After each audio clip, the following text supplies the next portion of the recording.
vertical stream started.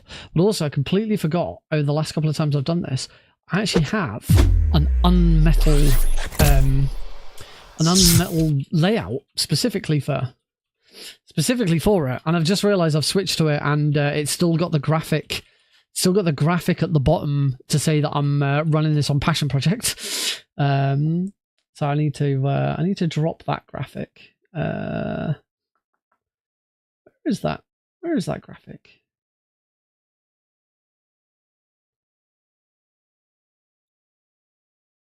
Oh, there, is it that one? Oh, it's actually, the graphic's actually part of an overlay. Thanks, Rorschach. Let me...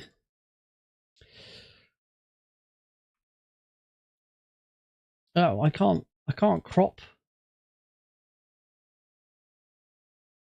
I can crop it. I'm just doing a very bad job of it. Oh yeah. But Heidi's here. That's the important thing.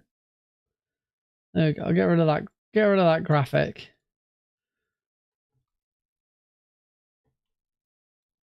And there's just there'll just be a big black space at the bottom of the layout. We'll see how that goes.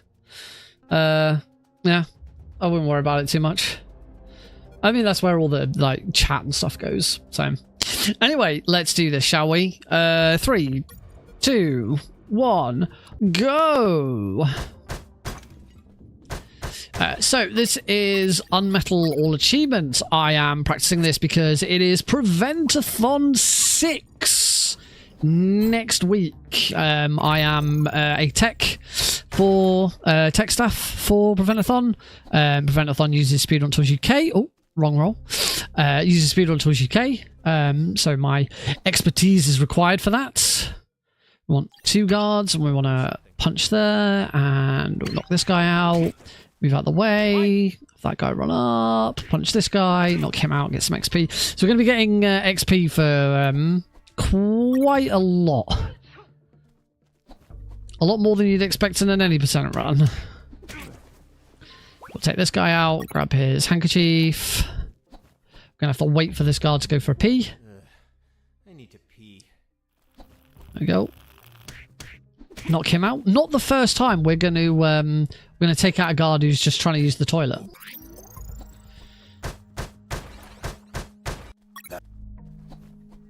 There we go. So the run that I'll be doing for Prevent-A-Thon is any percent hard, but there will be actually hasn't been 100% confirmed yet, but well, it hasn't been made official yet. That there'll be a donation incentive to upgrade it to all achievements, and that is because on Angus they accepted all achievements as a bonus, and I asked the games committee, by the way, because you put this as a bonus run, I'm assuming that means there's going to be a donation incentive to upgrade the run to all achievements, to which I got a resounding yes. So that's why we're practicing all achievements. It's not good. Okay, that works. Do that instead. Run up here. Oh, he saw me? Okay. I wasn't expecting him to see me. Oh well, little slight reset. He saw me again? Oh, what? I've not been... That guard hasn't been seeing me. Oh, hello. That guard has not been seeing me when I've been doing that. Like my sunglasses? Oh, you'd point a weapon at your own brother?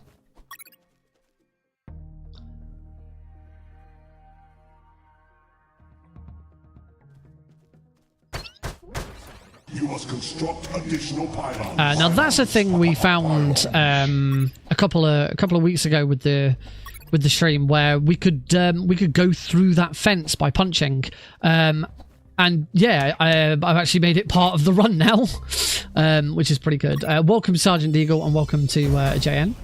Welcome to Fruit Loops. My day's going all right. I've had a productive day at work. I've had a nice bit of travel. Playing Metroid Prime on my journey to and from work. Wah hey, bum bum bum bum bum bum bum bum bum bum bum bum. Oh, it's time for a big train. Bum bum bum bum bum bum bum bum bum bum bum bum. I didn't see the number. How many was it? Wah hey, bum bum bum bum bum bum bum bum bum bum.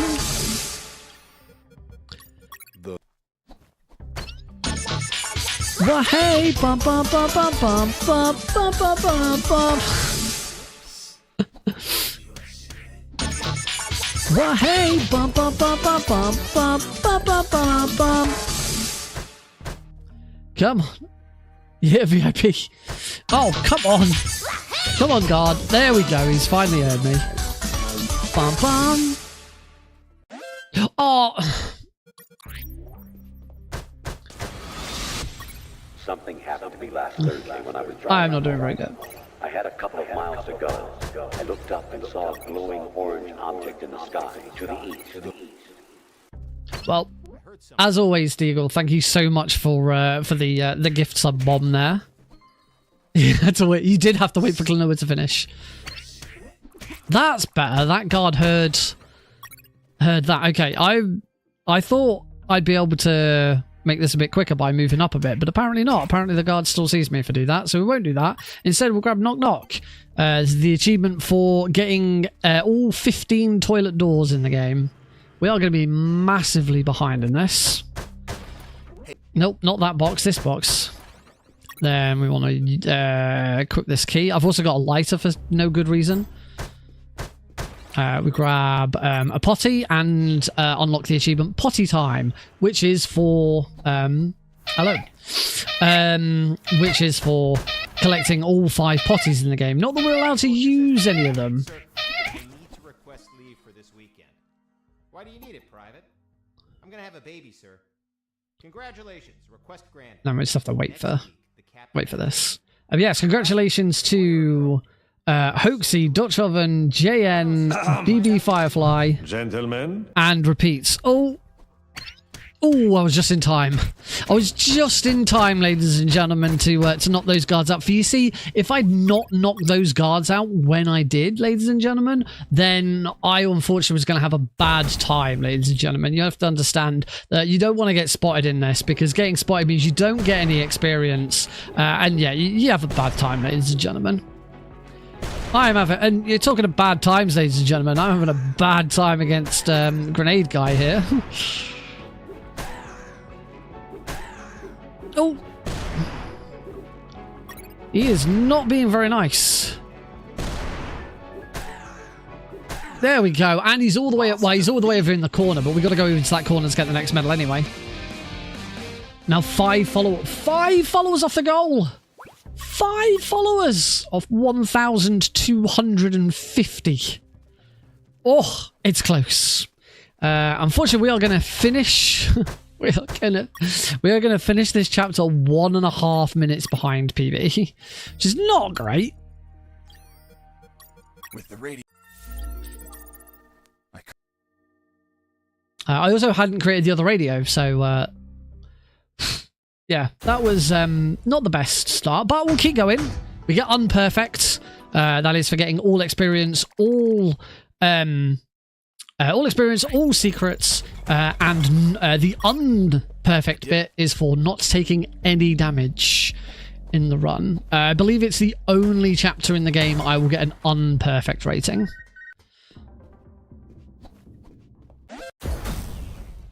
I think.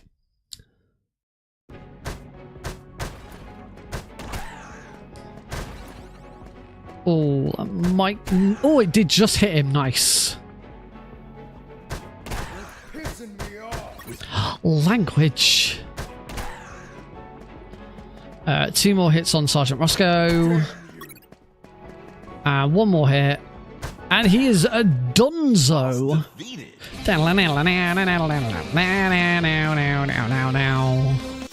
Level 3. We are going to take healing. We can now heal faster. Which is good, because we want to heal faster. Sounds like a good idea. Now, hype train has ended. Choo choo. Thanks, Deagle.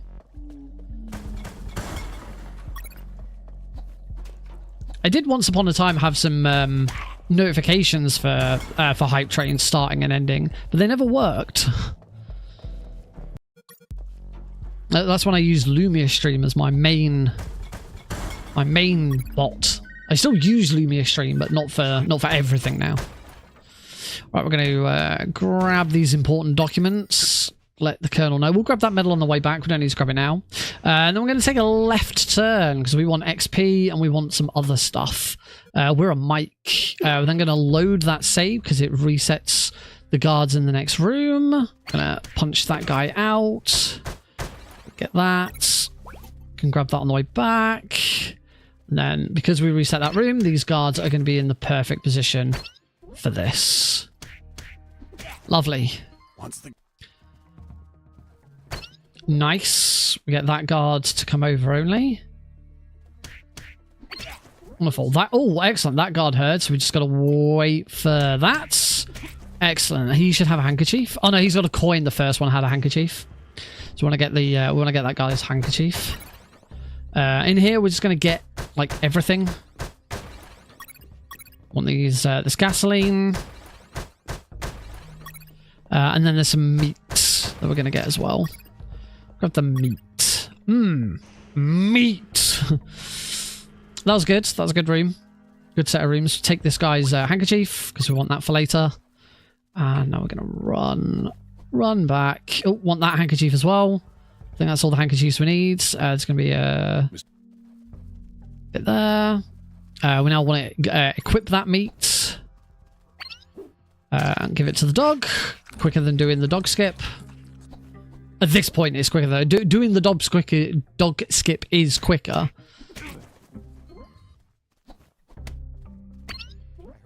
Get that guard to come over because we want him.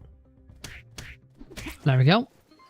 Grab his walkie-talkie on the way back. I don't need to get any of the health kits in here. We've already got plenty of them. I think, yeah, I've got 4 health kits. I don't need any more than that. Now we want to combine those.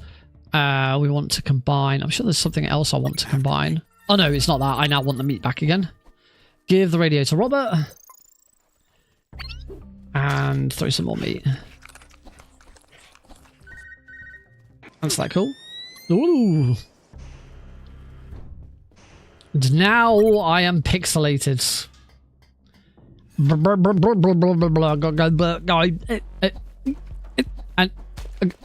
Hold on, Mr. Spiders. Secret. Fishies.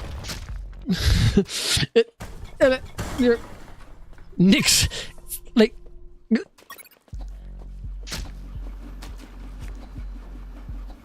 Think that, fishy. Mr. Fox.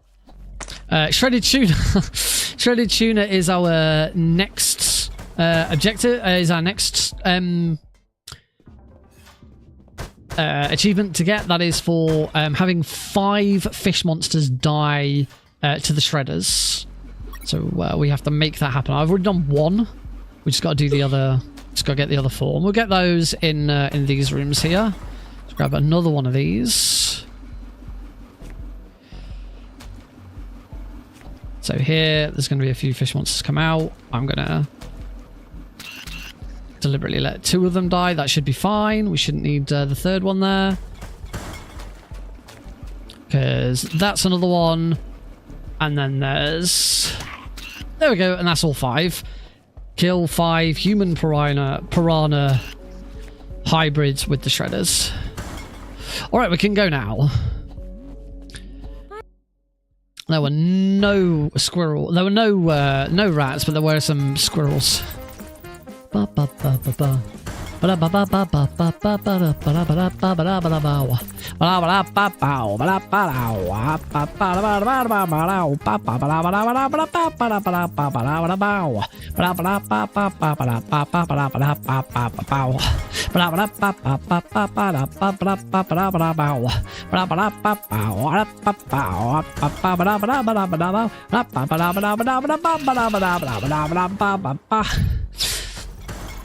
Legally distinct yakety sax.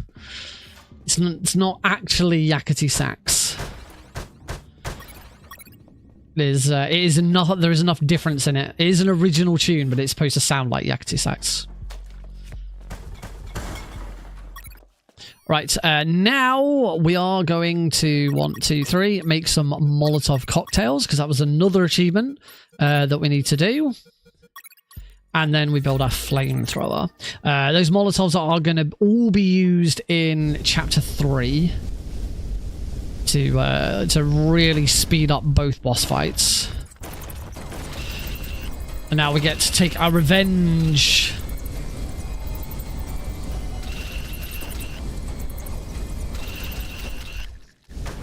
Take our revenge on the squirrels.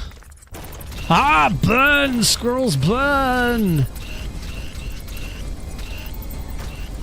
Okay, by standing just in that spot, we can shoot them and the tire. Not take too much damage.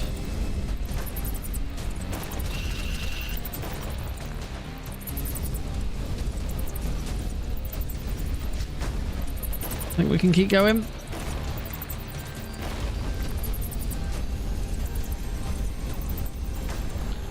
All good. Goodbye, squirrels. Haha. We got our next secret. Get around that shredder. Get around that shredder. And now we come to one of the most annoying achievements in the game. The sewer junk achievement. We are not allowed to use the flamethrower against sewage. We're not allowed to damage. Correction. We are not allowed to damage sewer junk with the flamethrower. That's actually what the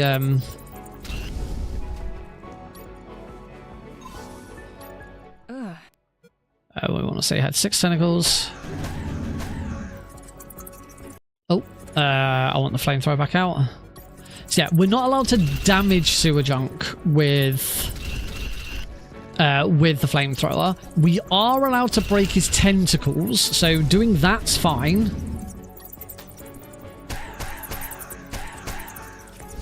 Yeah, so hitting his tentacles with the flamethrower is absolutely fine. We are more than within our right to do that, but we're not allowed to do any damage to him with the.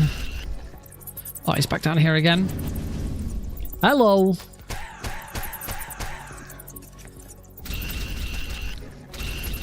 And of course, oh wow, he really likes this corner. Come on, squirrels. And now he's all the way over the opposite side.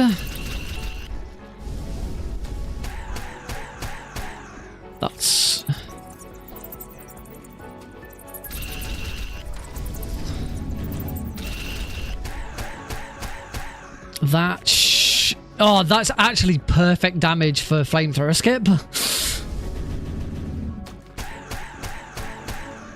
Okay, and now we're done. Break apart. We've got plenty of health. Lovely. Boss defeated.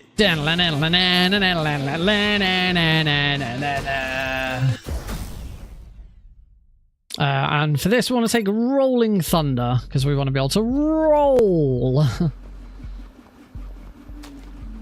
Or rather, we want to be able to roll faster. Rolling Thunder means that Jesse rolls quicker, which is good, because in most rooms, rolling is the fastest way of moving.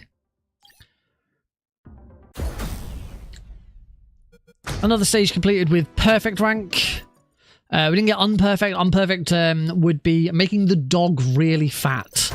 have to overfeed the dog if you want perfect. If you want unperfect rank. In that chapter. Gonna grab the medal for In the Lion's Den, complete chapter 3. Gonna get 2 more toilet doors. And also grab the 3rd empty potty. There are 5 altogether, so we've still got 2 more potties to get. Just gonna try and... There we go, get that guard to come over here. Nice. I'm gonna grab that coin just in case. We're going to take that guard out now so I don't have to worry about him later. Oh, that's actually not ideal. Okay, actually that wasn't too bad. Okay, we're good, we're good. Need 1 more handkerchief. Oh no, I already had enough handkerchiefs, never mind. Alright, go in, we'll get, stab ourselves. And get all of our health back. Grab that. Oh, wow, we only need what after all that in with sewer junk. Only needed 1 more. That's nice and fast. Now, normally in an any % run, we'd want to avoid using any health kit so that we skip a cutscene later. We will not be doing that in all achievements. Because now we are starting our next achievement, the one that we picked up in the infirmary, which requires me to heal 20 guards throughout the entire run. It's one that we are just going to work on continuously throughout the...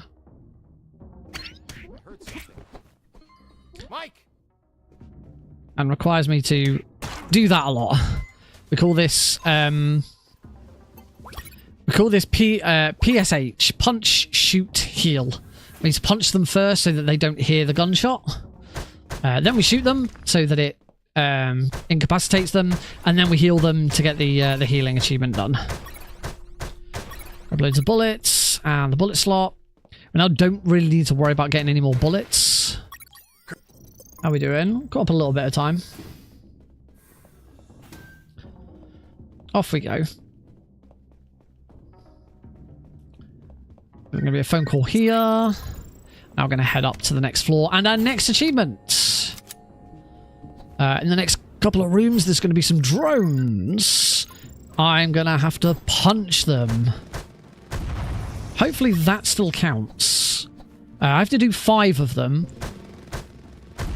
That's 2. That was nice and fast. The problem with this achievement is you are like I am right now. You are completely at the will of the drones as to where they fly. Right, I'm gonna need to heal. Now, if a drone, there we go. Yep. Done. If a drone flies out of reach where you can't punch it, then you just have to wait. But those first 2 are actually really nice. We now want to equip the Molotovs. Because say bye-bye to Megatron. There you go, Megatron is destroyed. Boss defeated.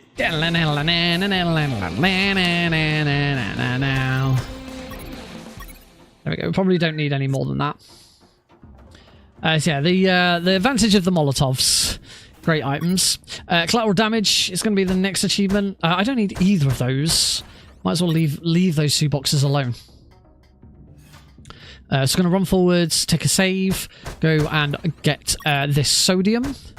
Go and grab this water, and then instantly combine them to blow ourselves up and get collateral damage. Die while tampering with items from your advantage is the only intentional death of the run. Hopefully. Doesn't always end up being that way.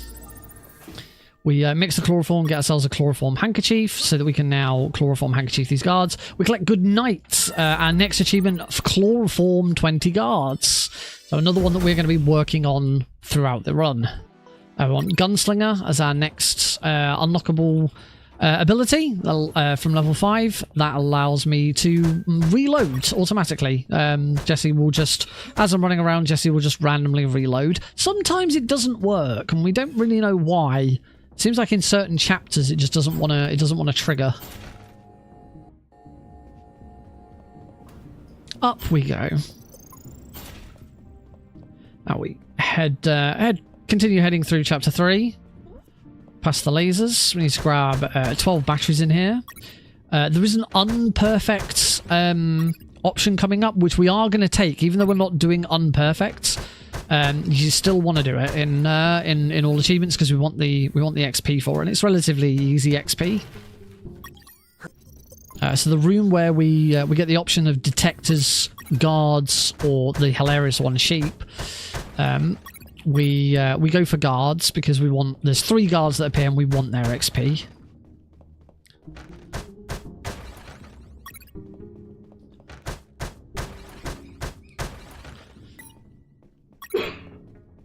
Note to self: this is a really good section to throw it over to the host for donations and messages. Right, so in here we want to go guards. I'm going to punch that instantly.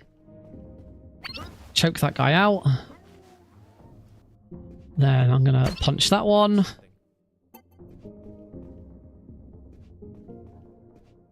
going to wait for him to turn that way. And do the same with him. And now I'm going to make a slight bit of progress towards one achievement, which is kind of childish, don't you think? Just the easiest way of taking that guard out is to use a slingshot. And we need to, throughout the entire run, we need to take out 5 guards with the slingshot. We'll actually do the rest of them during Chapter 9 with the Japanese guards that only take 1 hit. But that guard, it's just easier to take him out with that. At that point. Then give him the batteries. Run up. I'm going to grab that. Then make the call. And now leave. So our next achievement is there in 60 seconds. We need to get there in 60 seconds. We need to get to the bottom floor within 60 seconds. We will have some guards that we'll have to deal with on the way, but they're relatively easy to deal with. So keep running up. So there's going to be some guards in this room. So I'm going to get ready on my... So just immediately shoot them both. Never remember where the health kits are in these. It's just both of those, okay. And then heal both of them. So this is a great opportunity for some more healing. So that's 4 more guards healed. And there's no XP off those guards. As long as I get down to the next floor in 10 seconds, and we're good. Okay, there in 60 seconds complete. You can just make out the achievements being unlocked in the bottom right-hand corner of the screen.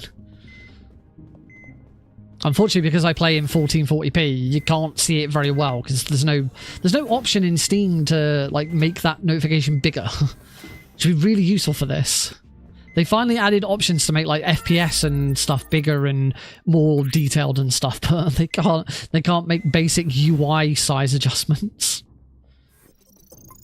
Okay, so now we are gonna pop in and see if the doctor's all right. We're gonna try and give her a kiss. She's gonna go, no, have health kits instead. Get all of our health kits back, and now we're gonna fight Lieutenant Marcuson. Very, very quick boss fight. We're gonna shoot him. We're gonna shoot him. We're gonna move to here. I'm gonna equip my Molotovs. Just gonna wait, and I'm gonna throw at Boss defeated. Marcuson. Heal him. Now I need to get down to these 2 guards before they bleed out. And that's 2 more guards healed.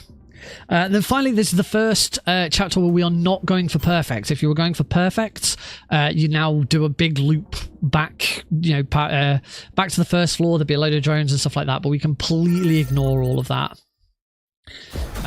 We don't need those secrets and stuff. So yeah, unperfect, perfect, and then neither.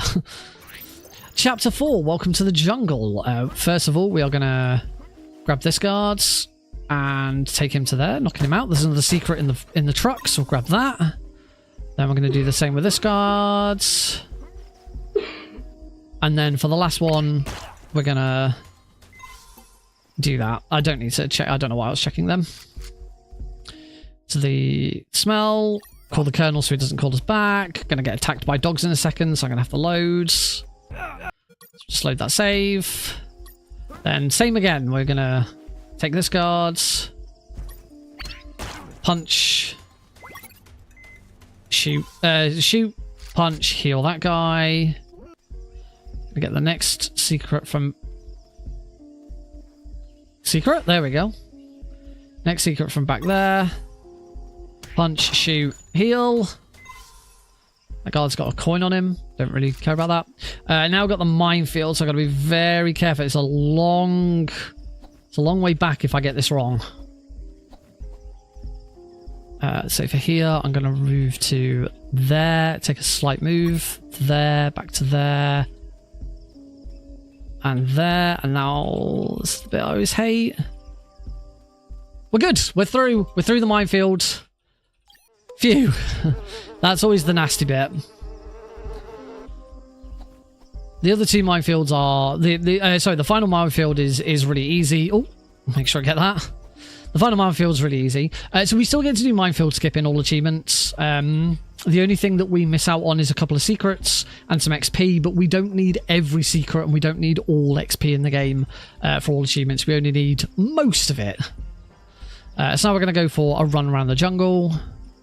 We just need to trigger the screen furthest away. We don't have to go all the way around in a circle. We just have to go onto the screen directly above the screen with the body, so that one, and then move back again.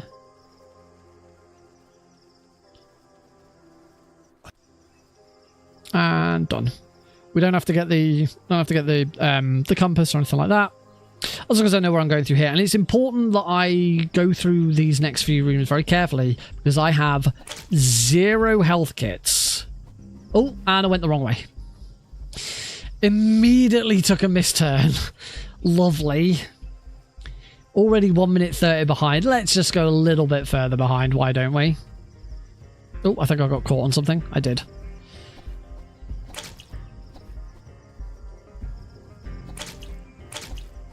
Of course, every wrong step that I take is another step. It means I have to repeat going through these rooms and potentially taking damage from these things. Oh. Oh. Ah! I'm okay. Dodge that one. One advantage I do have is because I'm a much more leveled than I would be in an any % run. I have Rolling Thunder, so I can roll a lot faster, which makes that section a little bit easier. Platoon! Attention! Sir, I saw someone behind the fence. Oh no. Never mind. All right, sneak into the truck, and that is chapter 4. That is not a perfect chapter 4 because we missed a secret and we didn't go and defeat Turret Storm. On to chapter 5, which also won't be a perfect level. So we're going to chloroform this guard, take him up to here. On that. Going to wait for these. Oh, that's level 6. Take lethal weapon, guns deal more damage. Gonna just wait for the patrol. And then as soon as that guard turns back round, gonna go, go, go, go, go, go, go, go, go. Take him. And pop him in here. So any guard that we take out, we're not allowed to leave outside. Break another toilet door. Save it. This is going to be a very, very important save. Take this guard out. That probably would have been quicker just to punch him. And then most of these rooms that we're going in now, there's items in that we need. I can never bloody remember where they all are. There's a bullet pouch in that one. That's what we need. We need the bullet pouch from that one. Now, ideally, what we want here... Perfect. And then we're just going to... This guard here, we're just going to wait for him to start to turn left again. And then we'll take him as well.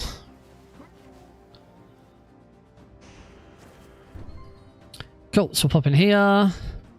Again, I can never remember where all the items we want are. There's a bullet pouch in here, so we take that.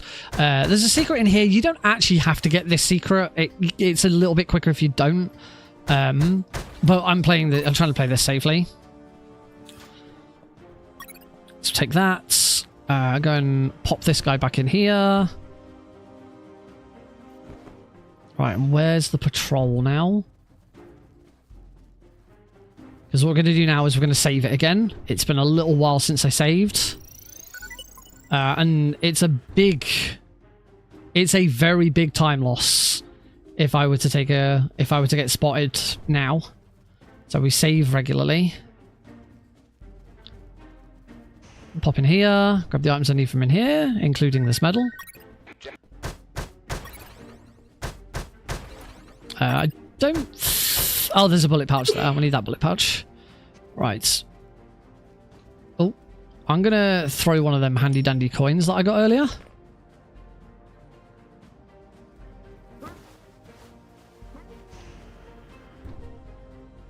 Oh, I didn't get spotted by that guy. That was really nice. There is a bullet pouch in here. Oh, no, there's nothing in here. We just needed to come in here for that. I'll get my coin back. Why don't I? So we're just going to wait for... There we go. He's fine. And I think I've determined this before that that's it. We don't get every single bit of XP in Chapter 5. We just get most of it. But the more XP we get now, the safer it will be later. Okay, it doesn't matter that I got spotted by him. What I need now is I need to do the thing that we usually do here, which is where we get spotted by a guard and then get off screen. Oh!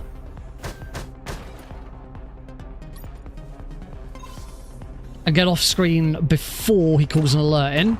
This is fine. This is absolutely fine because now we can go in here and we'll get a save, and then I can load... Oh, but... okay, I'm going to need to use another health kit. That's really annoying. I really shouldn't have used that health kit when I did. Cool. It's fine. It all worked out kind of in the end. We're actually in a good spot. Now we're back to taking guards out again.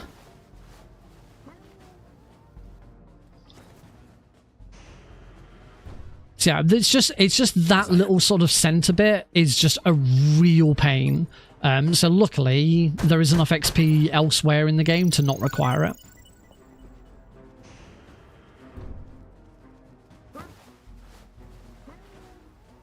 Just going to take that guard and put him there. That should be fine for the moment.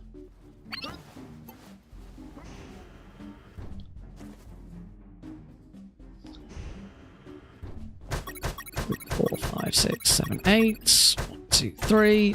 2, 3. 2, 3. Maybe first. Oh, we're just gonna have to wait for the patrol. That's fine.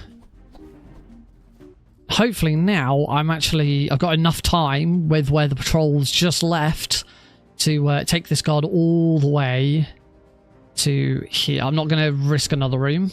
No, they're on the way. Drill Sergeant, this is a boss that we complete just by talking to him. Our clothes were stolen.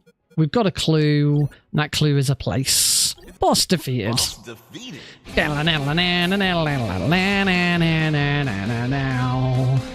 And we can save it while we're here, why not? Alright, we're nearly done. So now we are going to run into here. We are going to give Mike back his sealed papers. That gives us this box, which gives us our 4th empty potty. All of that just for an extra potty, unfortunately.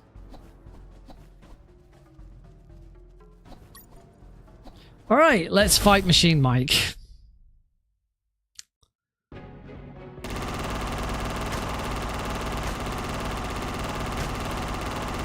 As much as you want.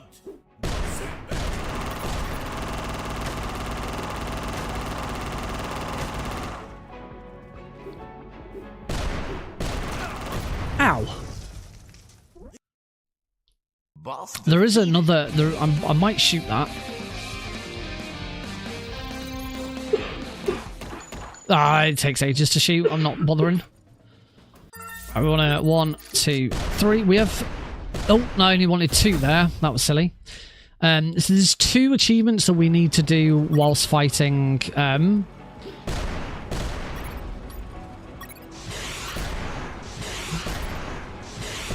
whilst fighting the tank.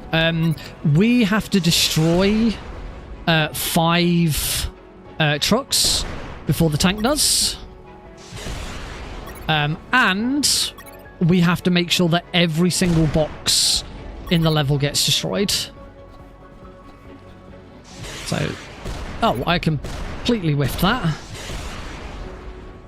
There we go. I've destroyed 5 trucks before the tank did. So now all we've got to do is make sure that every bit of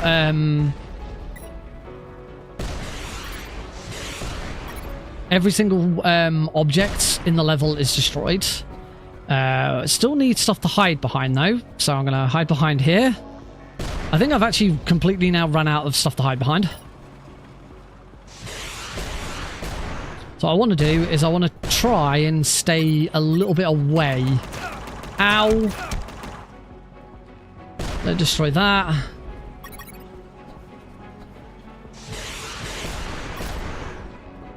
Try to dodge that. Hopefully that's... There we go, done. Boss defeated.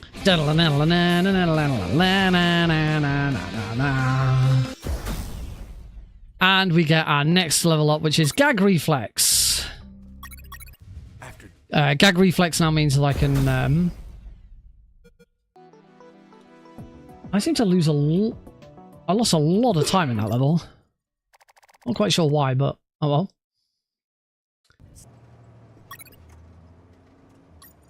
Oh, heal whilst waiting. So that was good. I got both achievements done first try, which can be quite tricky to do with that fight. So I'm pretty pleased with that.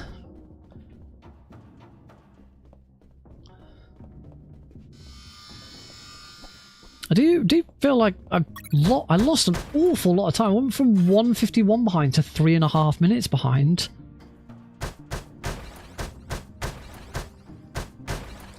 This is just sometimes how it works. Let's get our next grenade slot. Our next secret is a grenade slot, so we can carry more grenades. And then we also get 3 more bullet slots. We need 10 bullet slots altogether. And I think there's something like 14 in the game. I'm gonna heal this guy. Throw a grenade there. Heal this guy. Grab these grenades. Grab that stuff and head down here. Punch these boxes.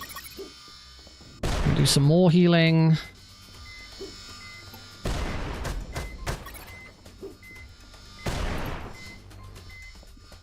And heal that guy. Heal that guy. I'm still gonna have 2 health kits remaining. That's good. We need as many health kits as we can in this game. Is the one thing that kind of throws a big spanner in the works in this run is just how many health kits you need, because we're going to heal 20 guards. That takes a lot of health kits, 20 to be exact. When we hit level 10, there is one final bit of help that we get. The final upgrade that we take. Is called, I think it's called Dirty Medic, and it allows me to heal guards with the bandage instead of a health kit. It takes longer to heal them,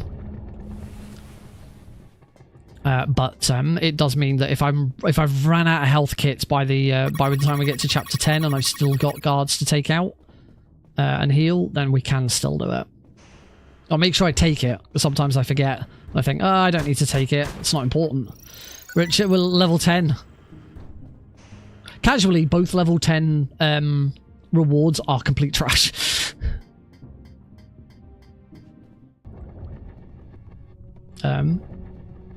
Pretty sure Unepic Fran has admitted that they are complete trash because he kind of didn't have any idea what to do by the time a player got to level 10. It's like, you're at level 10, really the only things left to do is a little bit of chapter 9 and chapter 10, and by this point you are so powerful that it really doesn't matter.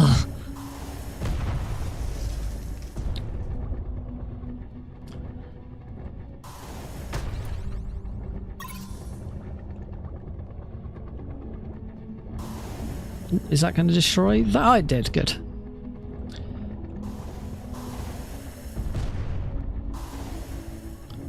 That one. We have one more achievement to get here in chapter 6, which is called Unagi Blast. We're going to fight Big Eel. Sorry, Big Eel? Wow, what am I saying? Poor Huge Eel. He's had a downgrade. He's no longer huge. He's Big Eel now. Sorry, we're going to fight Huge Eel. And we have to defeat him by using exactly 6 shots. I'm actually going to... Okay, that was odd. There we go.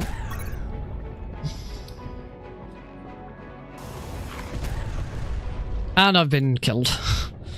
Right, come on, Nick. What are you doing? Try this again. So yeah, we have to finish the fight perfectly. There you go, Unagi Blast. So only 6 missiles can be fired. So you want to stay nice and far back. Drop, fire, and just rinse and repeat. We have to stay quite far back so the fight takes a little longer. Particularly in easy difficulty, you can get really, really up close because as the difficulty gets harder, Huge Eel opens his mouth later and later. He's done. That's Huge Eel. Boss defeated.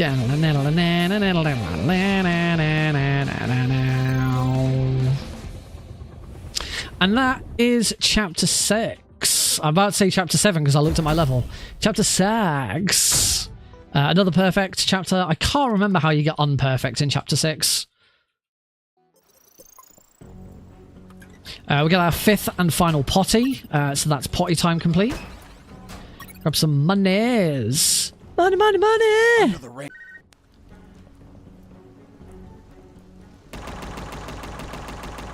Grab some more money, money, money! Oh, I got shot. That's okay.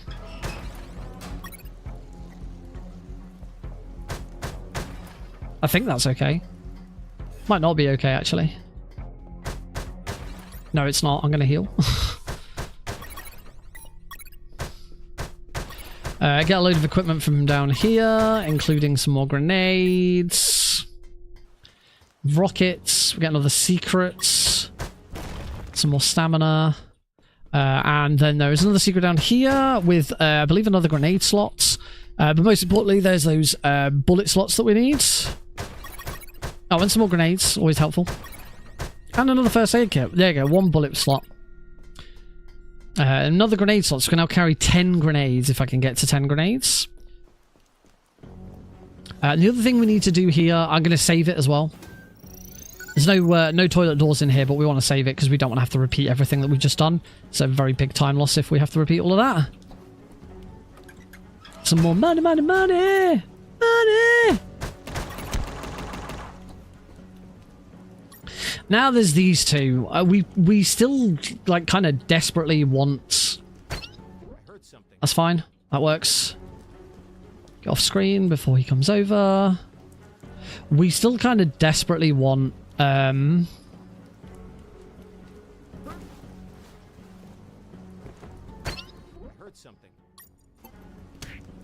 just gonna kill. I was thinking I was gonna. Oh, I can very quickly do that. There we go. We can punch shoot. Hit that one. There we go. And that's level 8, which we definitely needed off that guard because we want Demolition Man. Rockets and grenades do 25% more damage. That means I've actually had perfect XP, which I've needed because this is UnMetal. Yeah, I actually got exactly the XP that I needed because if I hadn't, I wouldn't be level 8 right now.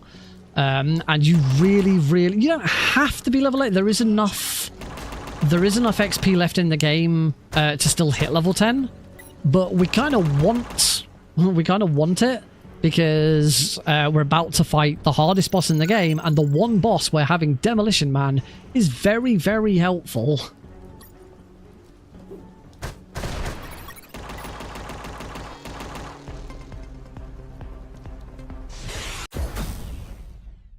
Not it's a parody and an homage to Metal Gear.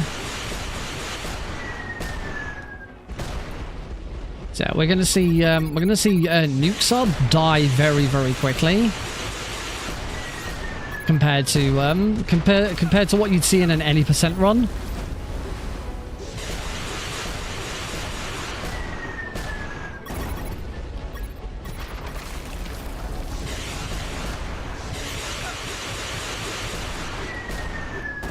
Oh, not quite finished yet. And now he's dead. So he uses up much less ammo. I'm actually one grenade off full ammo coming out of that fight. Yeah, really, really nice. So much easier on all achievements. It's only any %.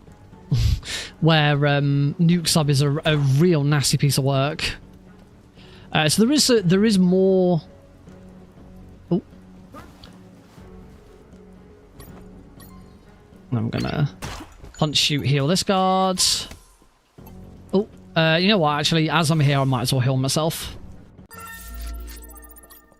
And then gas. Now for now for Black Thunder, we got the upgrade for bullets do 25% more damage. That includes these bullets. But the river is not being very nice to me. Oh, goal, that was close. I was a little worried there. Boss defeated.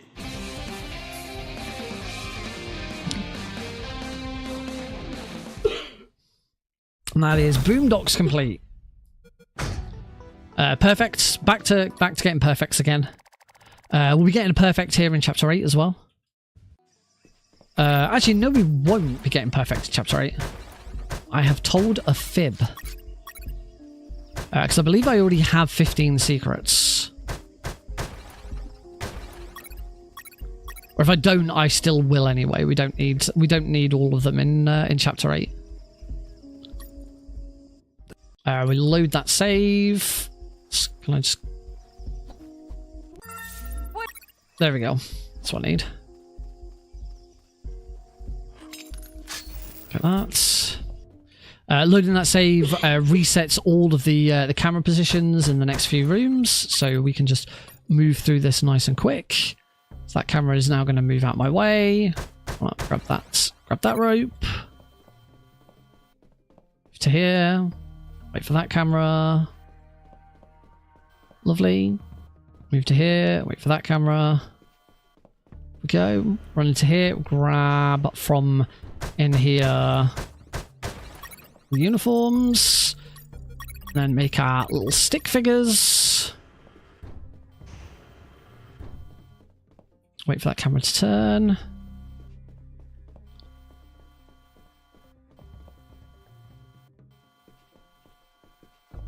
There we go. There is a toilet door in that toilet, but we will come back to that toilet. Nice. That medal we will get on the way back.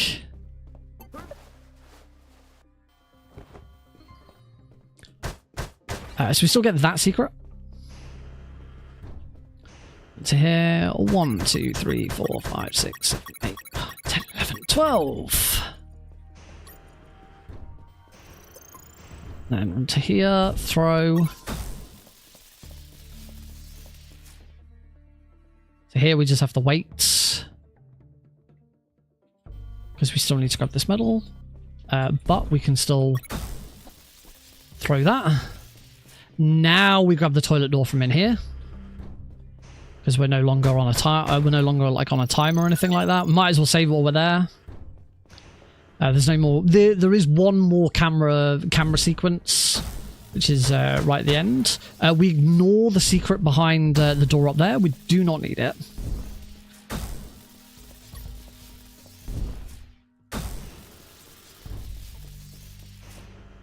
And one at that one. One at that one. Oh, and then we just have to wait. Yeah. So this is the only room where we don't still get the same sort of camera sequence that we normally get. We want to investigate that pizza.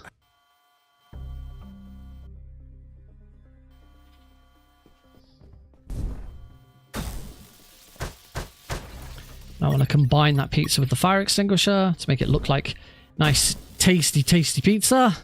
We've got a pizza and it's pepperoni flavored.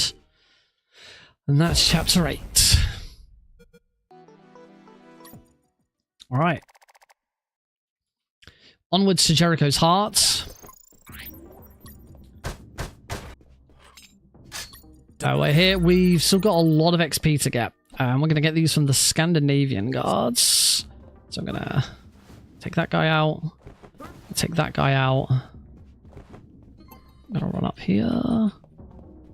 Take this guy out. I'm going to move this guy into here so he's out of the way. One of these two have got bullet pouches behind them. Let's get these 2 bullet pouches. Then get out of here before that guard wakes up, because the Scandinavian guards will wake up.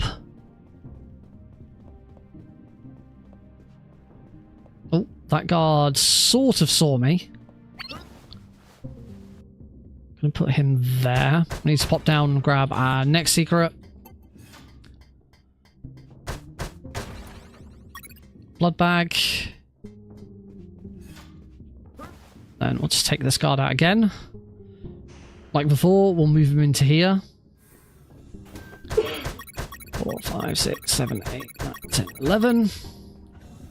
Suck up an electromagnetic grenades. Hopefully he will now not bother us.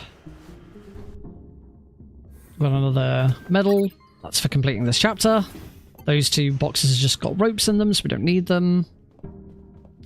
Oh, just wait, because the other guard in the room, the other guard in this room is down in this bottom left-hand corner. We need him to leave. We need him to go up, please. No, guard, please stop just circling. Please now go up. Okay, he's done. Whew, that was annoying. Take out this guard. Bring him in here into the room of requirement. We want first aid kits. That's level 9. We've still got to get to level 10.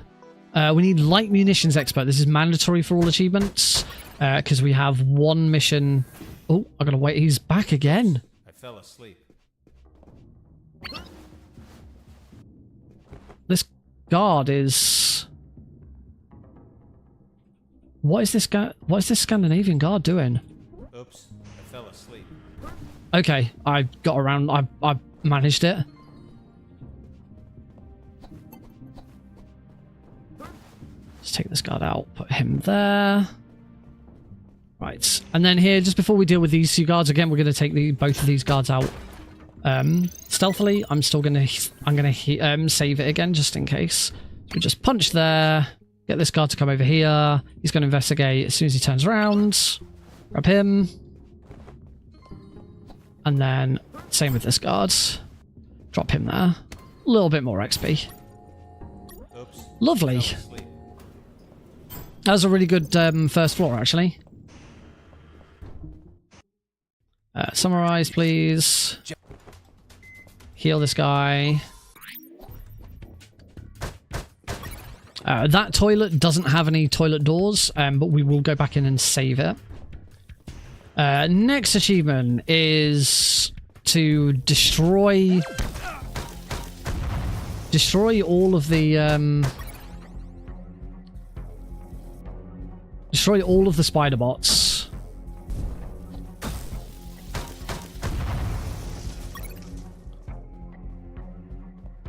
I will heal at some point. Oh.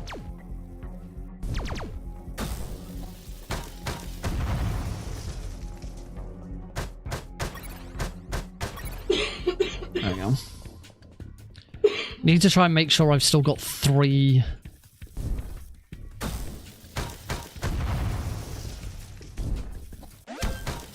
Need to try and make sure that I retain 3 health kits throughout this level. There are other opportunities to get health kits, so we should be. And I've got plenty already, so we should be good.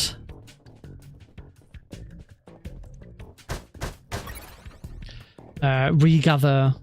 Probably don't need these, but we'll get them just to be on the safe side. This run's not going to be a record or anything like that, so I'm not too worried about taking extra precautions. Oh, I forgot that we get sort of teleported over. Then go to the toilet. Just for safety. Because we're now going to be entering the red room. And as we've got the suit, we might as well use it. We're still going to take out the rest of the spiders in here. Oh, I got shot. That's not very nice.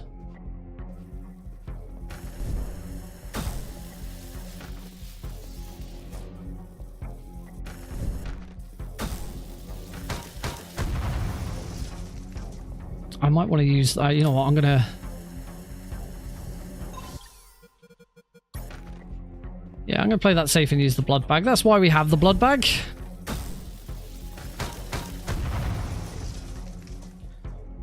So we can use it if we get into trouble in the red room. That's all of the spiders taken care of. I'm not going to stop and heal just yet because we want to get past that camera. Oh. I don't need any more electromagnetic grenades, so we won't worry about getting those ones there. Just worry about getting those. Another health kit in there. This is lovely. 5 health in cats. There's a health kit in that. There's a health kit in this box. I'm on 6 health kits. That's really nice. We need this coin. I heard something. Oh, that's potentially not good. We will do that on that guard. No, we should be fine. I've got 3 guards that I'm about to take out. We now want that coin. I don't need health. Oh, crud. That's not what I wanted to do. That'll do. Yeah, I don't usually throw that coin like that. And now we finally get to use the sunglasses that I got in the very first chapter. Sunglasses are... a coin! The sunglasses stop you from seeing that coin and going towards it. There we go. And that's heal 20 guards done. Lovely.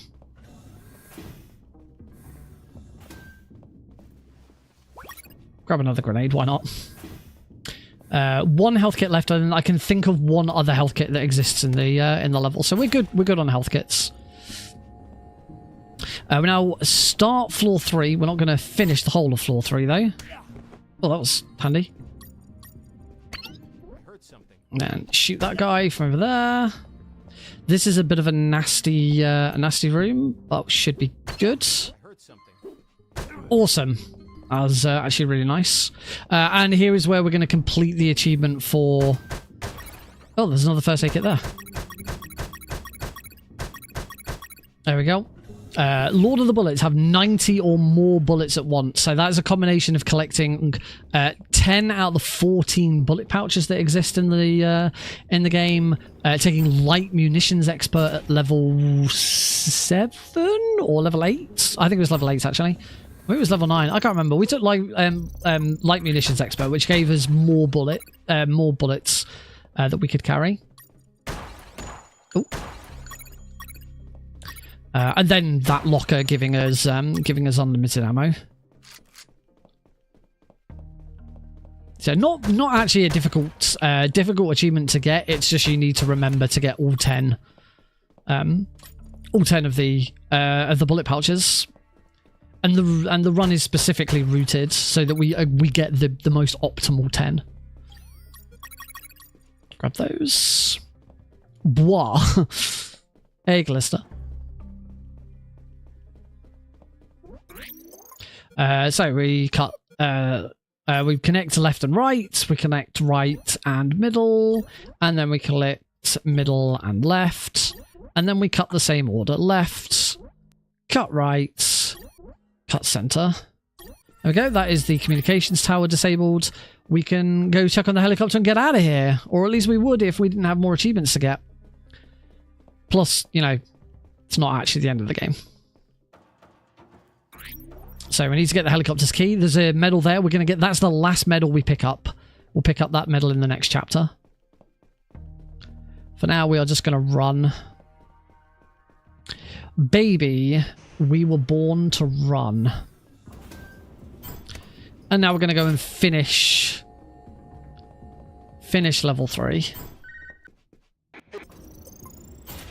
With no potties. Heard something. Mike! Just going to take him out. Like that. Wait for this guard. Okay, he's fine. That's fine. And yeah, taking out... I need one more guard for level 10. We've got Takuma Teko. Actually, this is... If I just took out Takuma, that would get me to level 10 and we'd be done.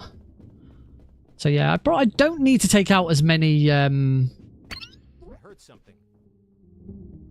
I actually don't need to take out as many... Oh, how am I doing for Childish? Oh, done. Childish is done as well. That's level 10. So we reach level 10. We take good dirty... Not that it matters, actually. I was about to say... I take good dirty medics so I can take out guards. I heard something. That's bad. Luckily, we're at the end of the level, so we can just stand here and just wait for the guards to sort of appear on screen. That'll do. I actually took 2 of them out with the same catapult. That was nice. One of those. One of these. And Takuma Takagashi. Very easy boss fight. Blam blam blam blam blam blam blam blam. And he's dead. And Heidi load. And for some reason we can get the achievement after we've already defeated him. Something you can't do with Sewer Junk. Sewer Junk's achievement, if you grab the achievement medal after beating him, it doesn't count. You have to grab the achievement medal before beating him. But Takuma Takagashi, we can beat him and then grab the medal, which is really handy because without it, that challenge would be really difficult. The challenge is to defeat Takuma without him healing himself, which is very, very easy the way we do it. Takuma is kind of the Vulcan Raven of kind of the Vulcan Raven of this run, because I've always maintained that in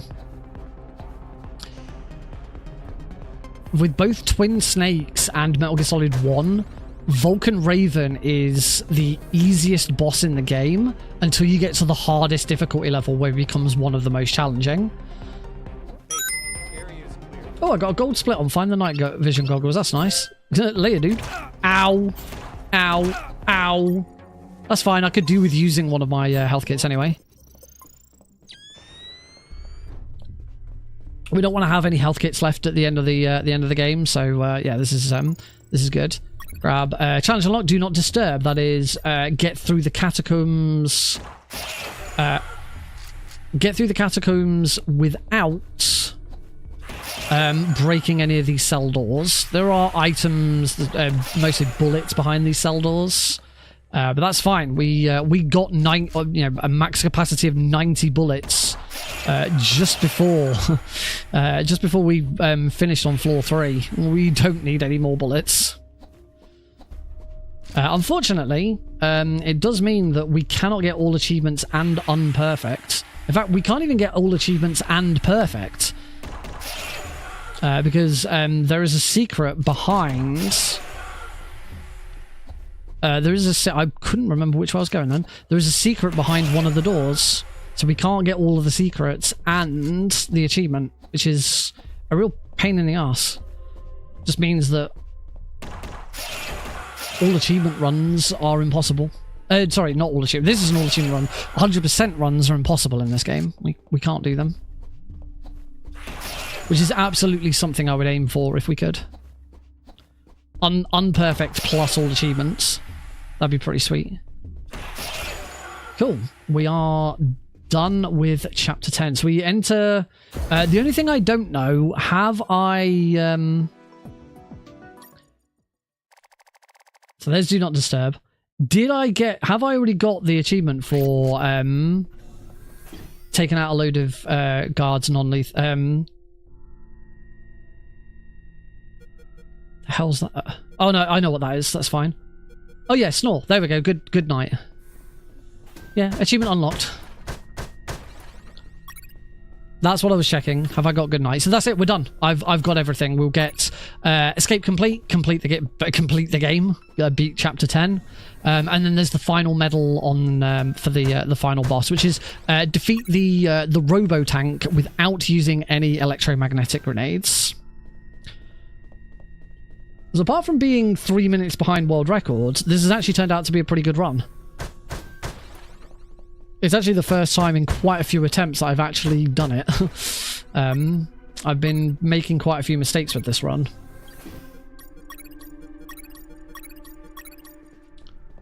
In offline practice, so I'm pretty glad this has gone pretty well. Just put a timed bomb on the gas canister and God explode. So this would be our last chance to... I don't even know if you could put guards to sleep here.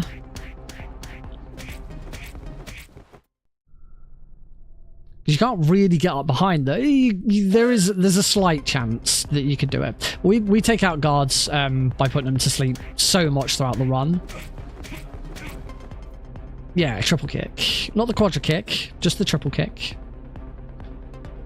I do still have a first aid kit, which I need to make sure I want to try and use it during the fight. But before we do any of that,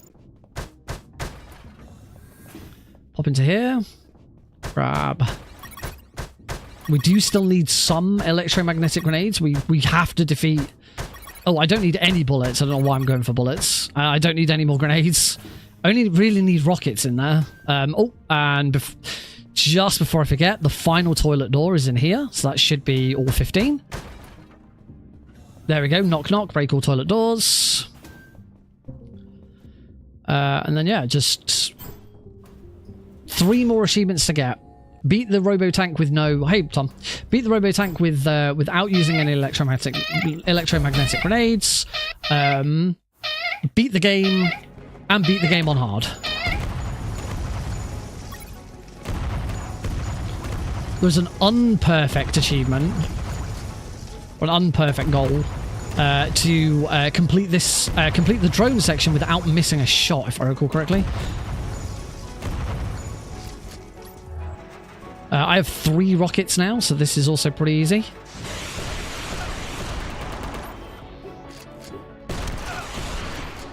Oh, I get to use my health kits. There's no danger of me losing it, but I just got to make sure I don't get shot here. And I finish General X off in 1 cycle anyway. Done. 1 hour, 10 minutes and 18 seconds. It's at least underestimate for Prevent-A-Thon. My estimate is 1:15. So this would be fine. This would be absolutely fine in a run. I'm still a little confused as to exactly how I lost so much time in Chapter 5, because Chapter 5 went okay. I wonder if maybe in my run for this I cheated Chapter 5 and got time back to elsewhere. I'm not sure. But yeah, that's the final thing to do is we get the achievement. Oh, there was one more achievement that I hadn't finished yet, which was finish the game without using a potty. There's escape complete, finish the game. And then there should be one more, which is finish the game. You're a tough guy. Finish the game on hard difficulty. This run would be so much easier if it wasn't for that one achievement forcing us to play it on hard. But just to confirm, boom, all 40 achievements. So, yeah, that's the all achievements run. I'm running any % hard for Prevent-A-Thon next Saturday, so not this Saturday coming up, next Saturday. It's about 4 or 5 p.m. EST, something like that. It's a really nice time slot. I think it's the best time slot I've been given for Prevent-A-Thon so far. I'd have to go back and check. I know last year's Klonoa run I was on the first day and it was like in the evening on a Thursday. So yeah, Saturday afternoon is a really nice time slot for it. So I'm really appreciative. But whilst it's any % hard, there will be a donation incentive to upgrade the run to all achievements. So that's why I'm doing more practice on all achievements than any % hard them. I should do another any % hard run at some point. Because there are a couple of bosses that are really challenging on that difficulty. Because a lot of the bosses really don't mean much in all achievements because we are so far ahead with like XP and we're so leveled up. We've got so many secrets and stuff. Like we're an absolute tank, absolute unit by the time we get to some of the late game bosses. So they're not that difficult. In an any % run, we are very limited on ammo, items, health, and upgrades. So those bosses become a lot trickier. So it's two very different runs. I realized I'd not actually finished my analogy about Takuma Takagashi being similar to Vulcan Raven. I've always argued that Vulcan Raven on Metal Gear Solid 1 and on the Twin Snakes is the easiest boss in the game until you get to the hardest difficulty, where he turns into one of the hardest bosses. Metal Gear Solid 1, I probably wouldn't say he's the hardest boss in the game. On extreme, I mean, if you're running the PC port, then it's still piss easy because you just use GME. But if you're running console or emulator, then he's very as long as you get your opening positioning right, he's actually fine. But it is a bit tricky when you're learning. Twin Snakes, he is the hardest boss in the game on extreme. And Takuma Takagashi is like that on every single difficulty. Every single difficulty, and even in all achievements, he's an absolute piece of piss.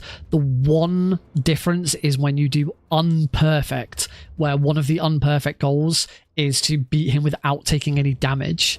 The whole point of unperfect wasn't in the game when it first released. It was an idea that Fran had and wanted to implement, but didn't want to do it straight away. So if you play the Vita version of UnMetal, there's no unperfect in the Vita version, but for every other I think it was introduced in patch 4. Patch 4 was kind of like the big, right, this is what the game actually is patch. I believe it was introduced in patch 4, and basically what Fran did for unperfect, he had some ideas of goals that he wanted to do anyway, but he basically watched speedruns and went, right, what can I do to fuck these speedruns over? And he basically put in every anti-speedrun goal you can think of into unperfect. So, for example, Takuma Takagashi, the speedrun method is you just tank his damage and kill him. Whereas in unperfect, you cannot take damage from him, so you actually have to do the fight. There's a few others. Unperfect, like chapter 4, Unperfect chapter 4 I think is actually really clever because it's defeat Turret Storm, which is the one boss in the game that we never ever touch unless I'm doing perfect or unperfect, which I don't do very often. We never see Turret Storm, and I think the idea that he put a goal behind Turret Storm, I mean, because it's because it's unperfect / perfect, we'd have to fight Turret Storm anyway. But I think the fact that you can't miss a shot against Turret Storm, against the one boss in the game that speedrunners won't have that much practice on, is a really, really clever goal. You know, oh, so this boss that you never ever touch and never go near, well, I'm going to make it super difficult for you. I thought that was a really nice touch. All right, we're going to take a short break.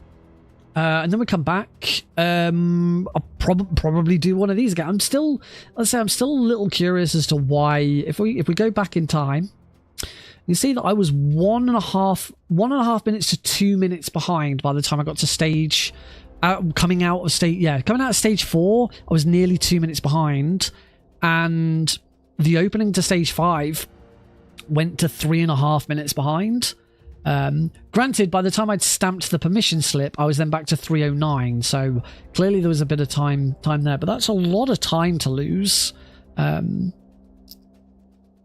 don't know, I must have done something that... The only other thing I can think of is that I ran through the final bit of that chapter a lot quicker, and therefore I didn't hit level 8 for level 7, level 8, whatever level it is. You get the Demolition Man upgrade for Nuke Sub.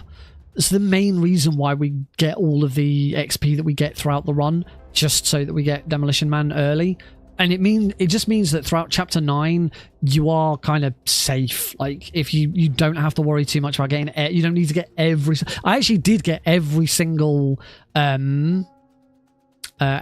Scandinavian guard. I'm pretty sure I will have written in the wiki exactly how many Scandinavian guards you need to take out,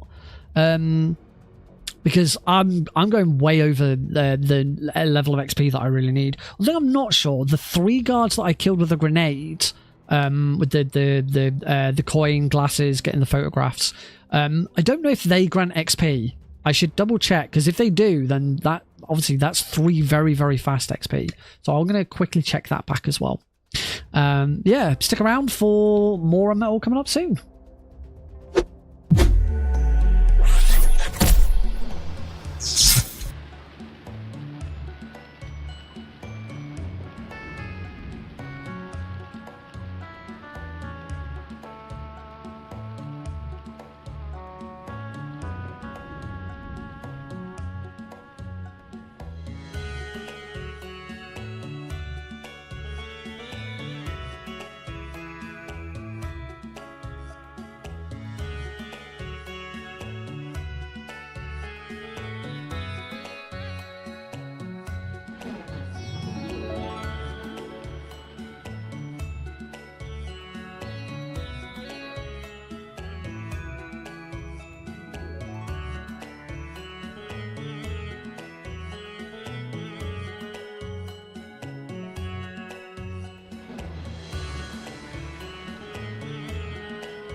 Hello, welcome back to Tuesday Night Speedrunning here on the Guppy stream, where we are practicing UnMetal ready for next week. I did check, and yes, those 3 guards do indeed get you XP. So that's good. That's very useful. One thing I didn't check was the wiki. So we're gonna jump back in. I'm gonna head over to my desktop scene because we've got a bit of stuff to do before we can start the next run. So first thing I'm gonna do is, we don't actually need to close the game down.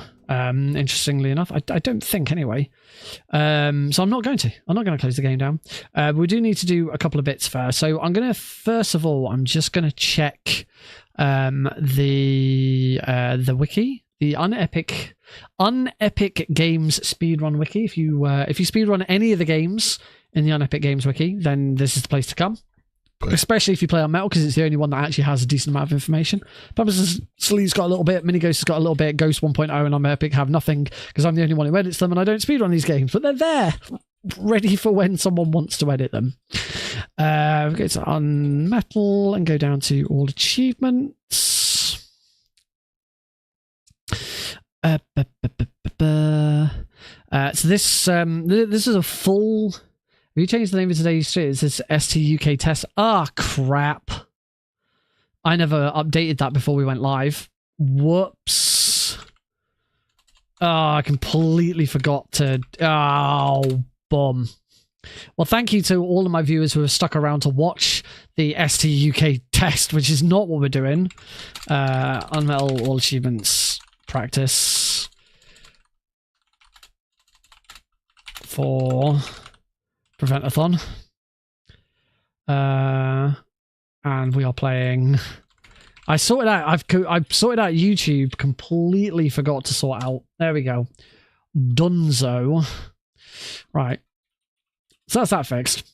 That was because my Twitch is connected to stock. You are modded. Thank you. I mean, you're an hour and a half late on that note, but it's welcome none the same. All the same. So yeah, there's a complete written guide for all achievements where you can also watch adverts about Sonic 3 apparently. Yeah, it's a complete guide to like what you might have to do through the route, the general route, all of the achievements that you'll have to do sort of as you go along, and then a guide for every single chapter. So, like, here's the important bit. XP to collect. How much XP are we supposed to be collecting in each chapter? So, Chapter 1, all 17. Chapter 2, 7 out of 12 or 12 out of 12. This is whether you do dog skip or not. I highly recommend that you don't do dog skip. So, we'll go 12 out of 12. Chapter 3, 18 out of 18. Did I actually change it? Yeah, I did. I never clicked done. There we go. Now it's updated. Whoops. Chapter 3, all 18. Chapter 4, 6 out of 9. We don't beat Turret Storm. Chapter 17, the barracks, 17 out of 22.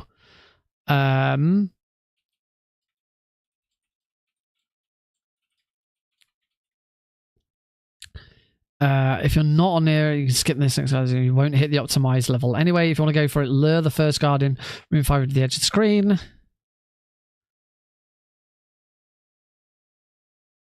You need the other guard in room 5 to see. Okay, this is where I'm losing a bunch of time. Yeah, the second guard in room 5. So this is the very far bottom left corner room of chapter 5. We get the alert off that guard, so I'm still dealing with like 2 more guards than I need to be doing. So yeah, that's why that's screwing up. Fuck she bike, engineering problems, boondocks, XP to collect 12. I only said there. Here I'm only saying 9 rather than 9 out of. Oh no, that's because XP to collect. No, I don't know why I'm not saying 9 out of whatever. But it's 9 out of 9.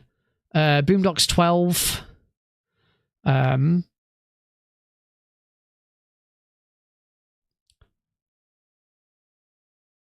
There you go. And here's the point. You now hit level 8, allowing you to take Demolition Man, which gives your grenades and rockets 25% more damage, making Nuke Sub an easier fight.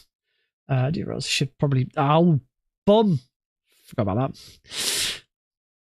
Zoom in so you can actually see what I'm looking at. Here we go. This is what I actually wanted. Jericho's Heart. XP to collect enough to hit level 10. There's a total of 31 XP up for grabs here. So you must be at least 2 XP towards level 9 upon entering, or your run is dead.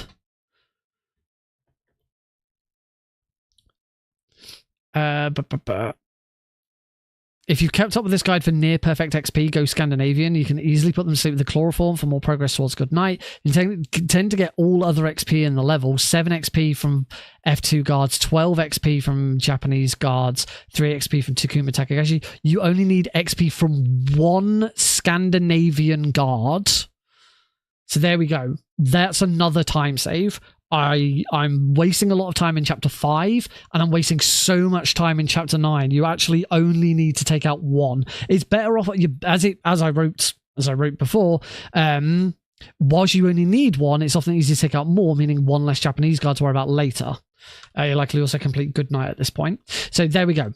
That is what we want to do. We want to rush through chapter 5 a little bit quicker. We'll rush through chapter 9 a little bit quicker. So let's we can do both of those. Right.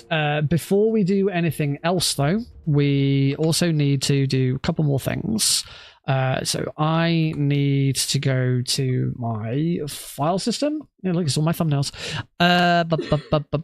We go to chapter 4, no achievements.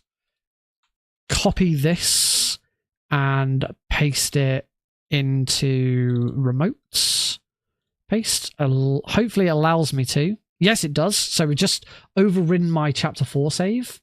And then finally, we're going to go to Sam Picker, Steam Achievement Manager.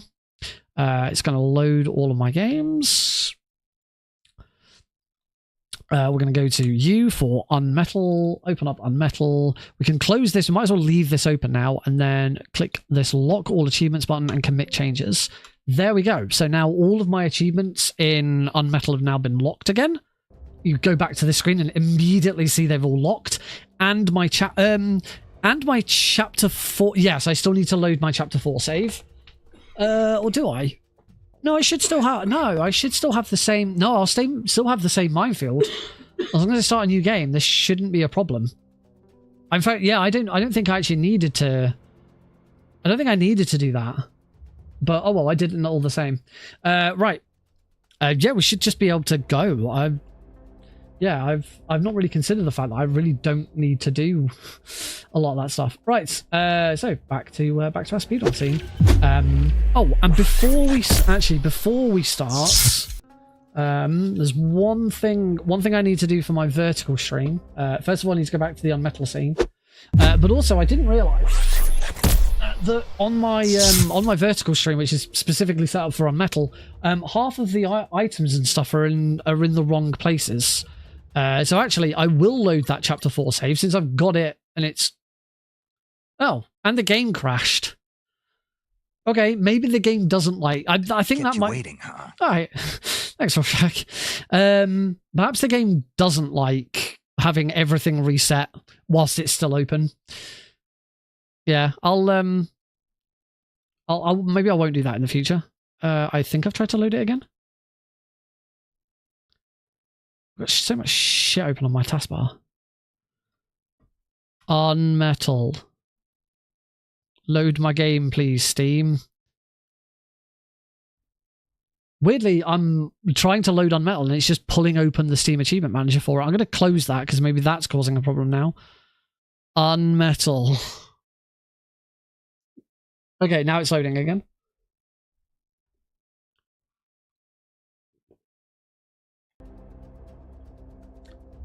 Right. Now I need... No! Damn it! I clicked load game rather than chapters. And the moment you load a game, it unlocks every achievement you had already got. So we have to do that whole process again. Alright, before we do it then, I'm going to come into here and I'm just going to fix my UnMetal layout because, say, loads of the elements in it are just in the wrong place.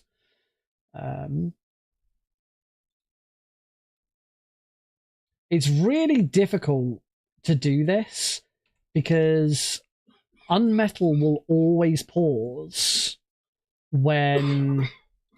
UnMetal always pauses when you navigate away from it. So I now can't see all of it. If you've never seen it, it's probably the coolest. It's probably the coolest layout I have.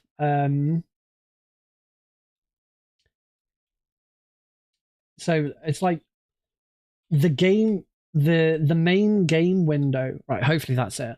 The main game window is the level still isn't correct. I think the level isn't correct because I'm at level 10. Yeah, that's not wide enough. Let's make that wider.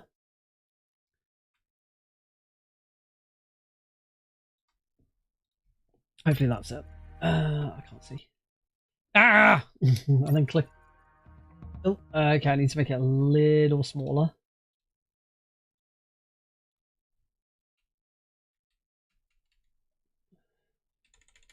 And uncrop it a little more. Oh, I can't uncrop it any further. I'm at the corner of the game. Right. How about now? Oh, God damn it. Come on, Nick.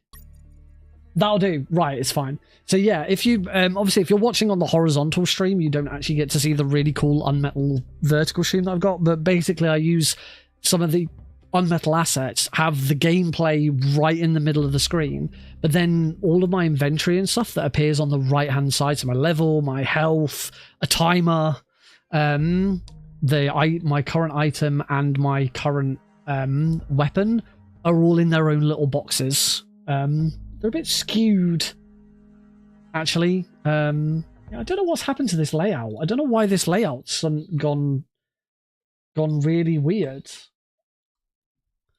But there we go. That's better. I think I've fixed it now. Anyway, let's fix everything. So we're gonna exit the game again. Unfortunately I've got to do. I haven't loaded chapter 4, so that chapter 4 save should be fine. I just need to use Steam Achievement Manager to reset the achievements again.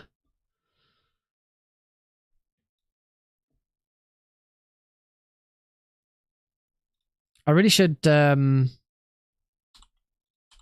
the Steam Achievement Manager is failing. It's only loaded one game. Space War. Why is Space War the only... There we go, it's done now. I really should do more all achievement runs because Steam Achievement Manager is really useful for them. Right, let's try loading this again.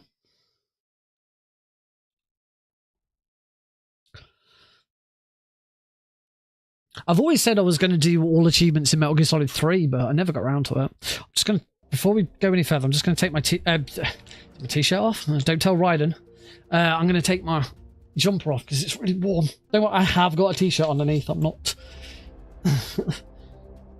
much to Raiden's wig's disappointment, I'm not stripping. He'd be more disappointed if I was stripping because he's not here to see it. Heidi's sat over there on her computer and she was making some sort of gesture. I'm not sure what the gesture was meant to convey.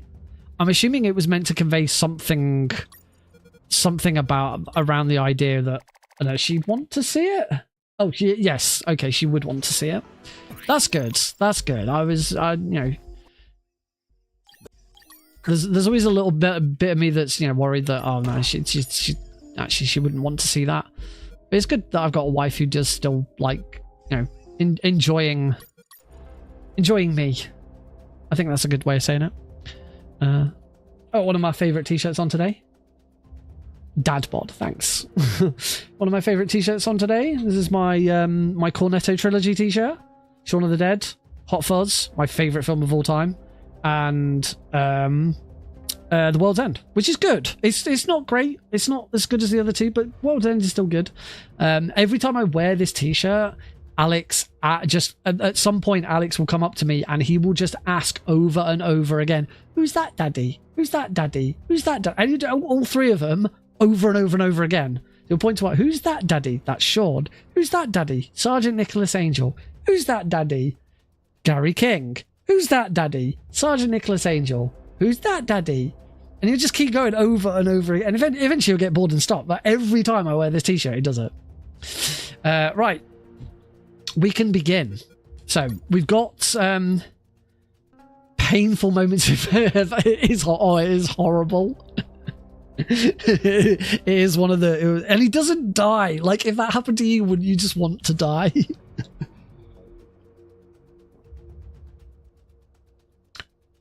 I absolutely adore Hot Fuzz.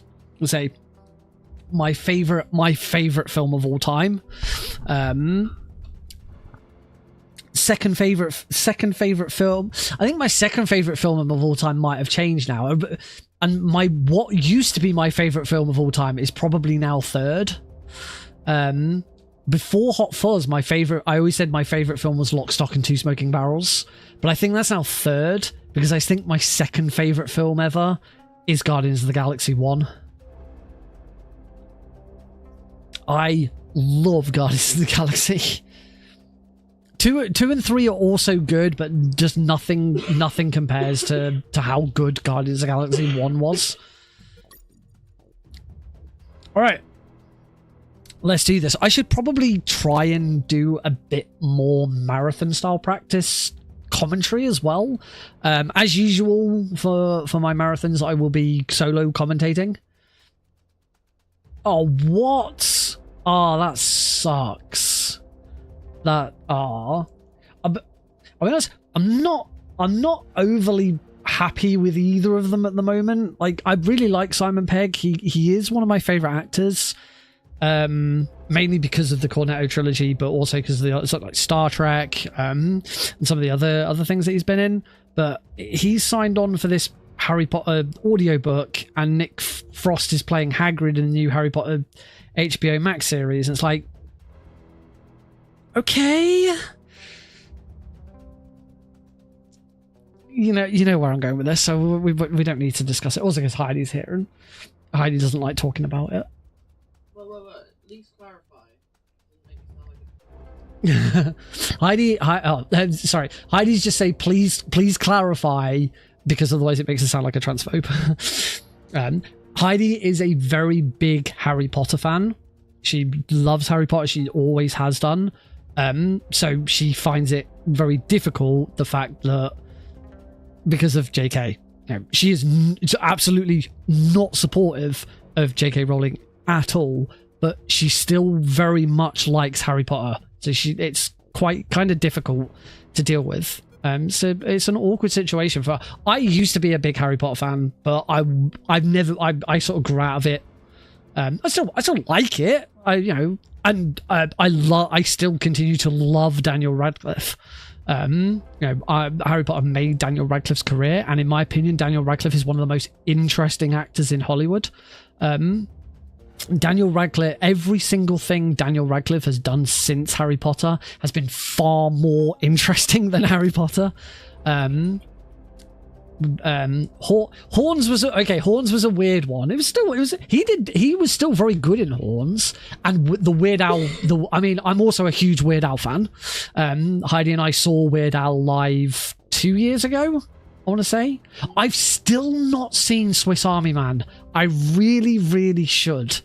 But I just still haven't gotten around to seeing Swiss Army Man. I've seen Escape from Pretoria.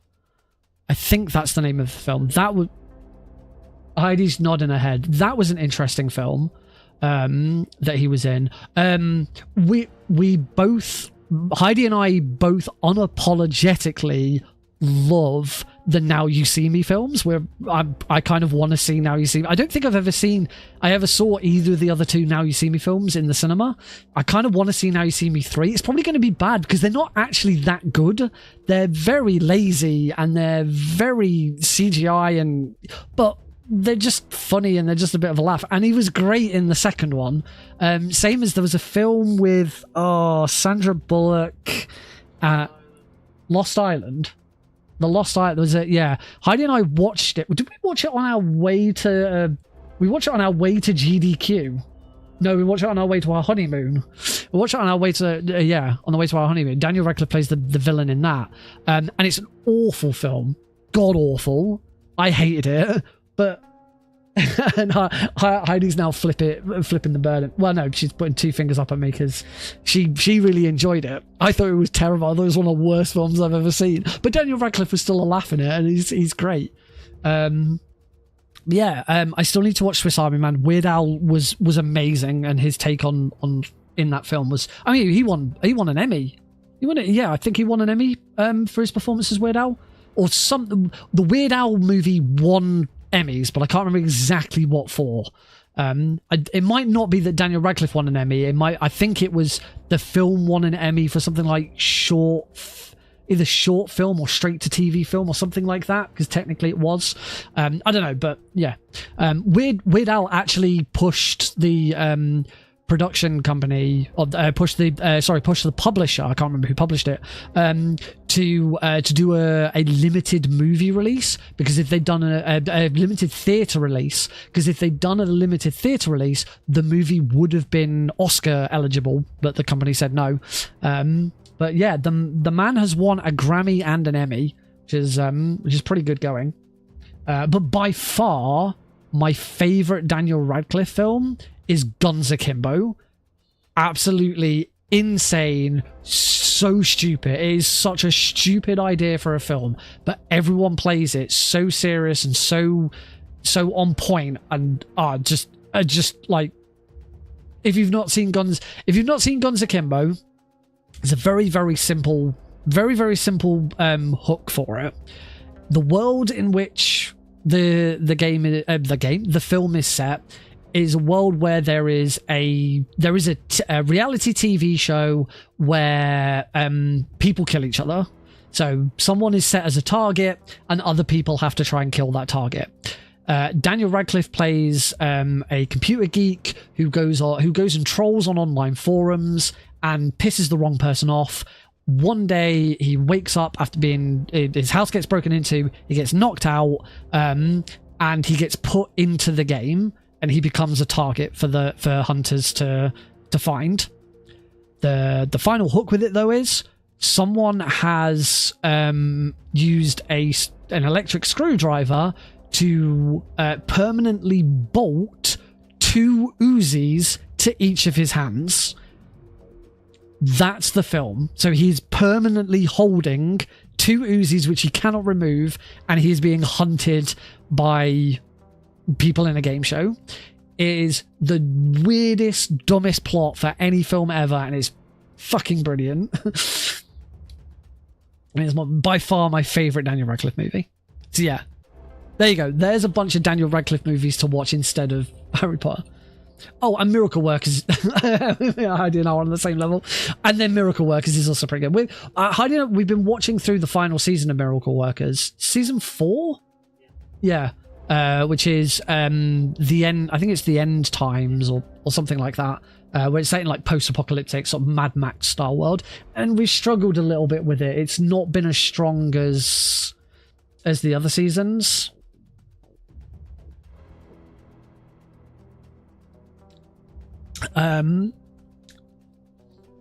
Particularly season 3 was really good.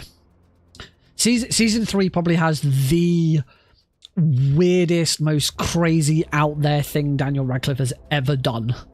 And that's including the fact that he was naked on stage for Equus, which I would have loved to have seen.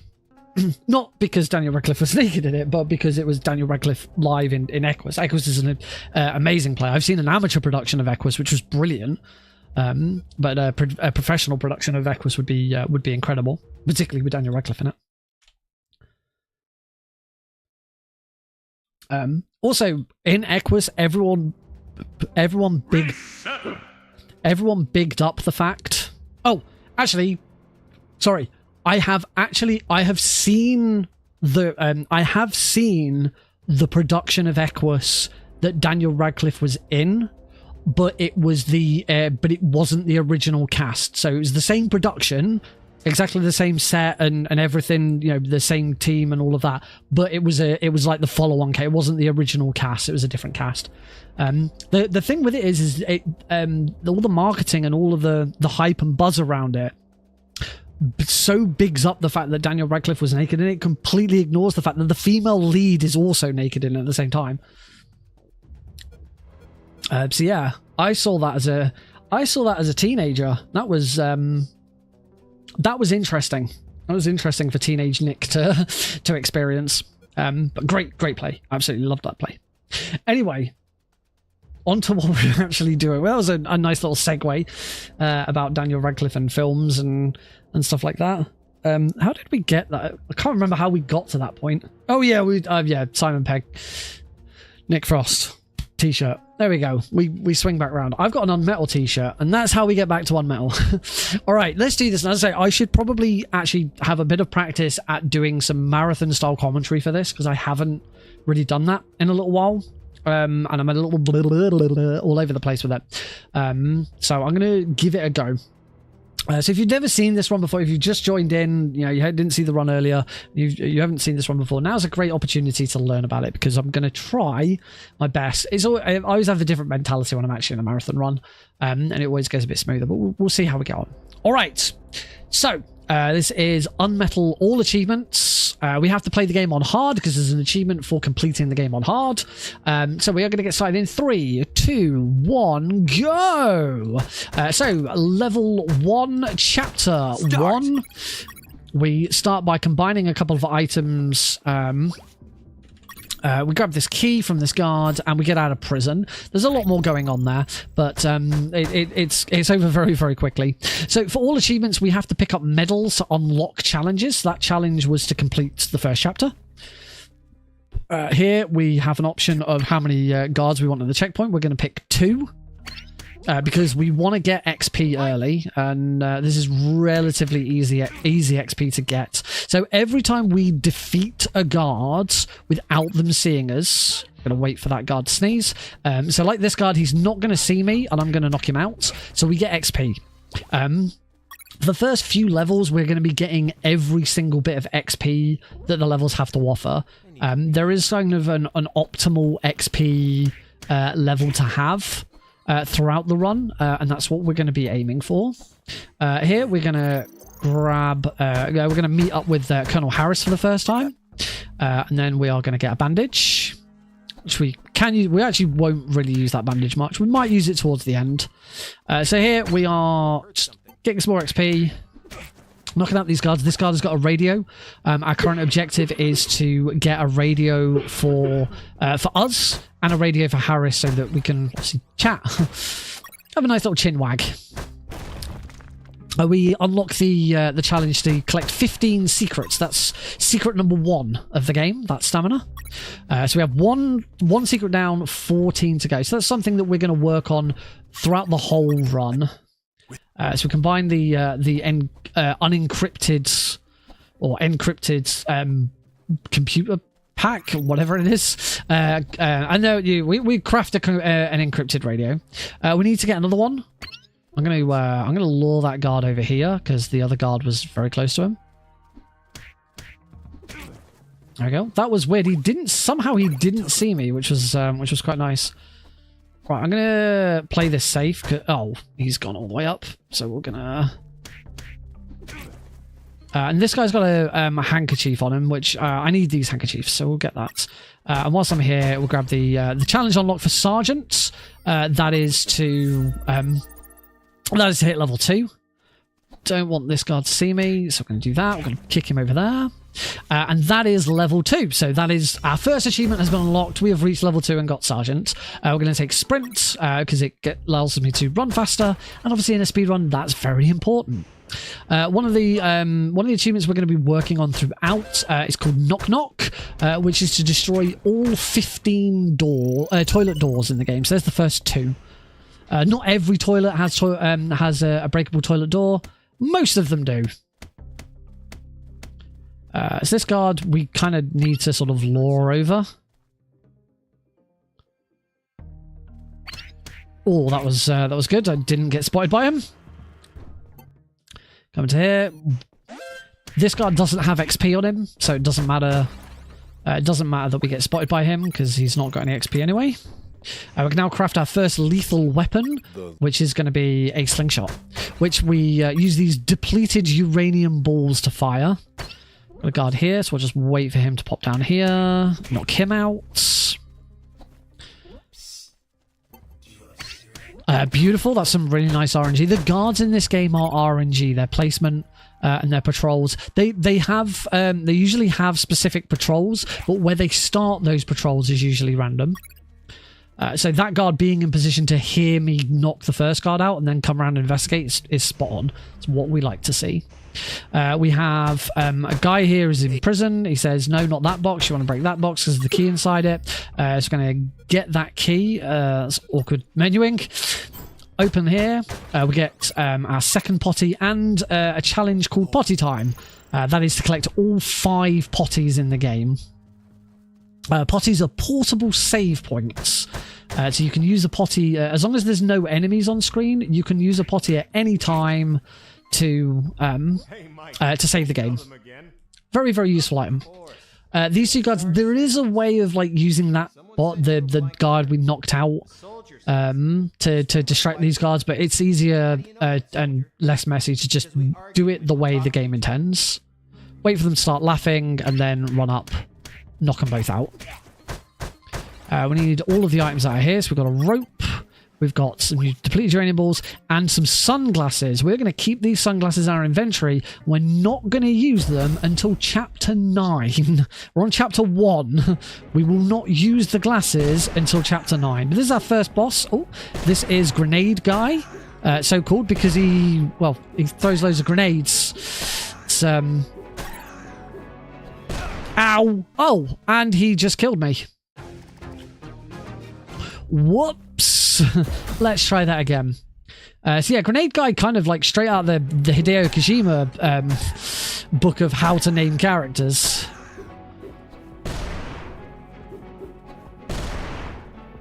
Particularly in Death Stranding. There we go. So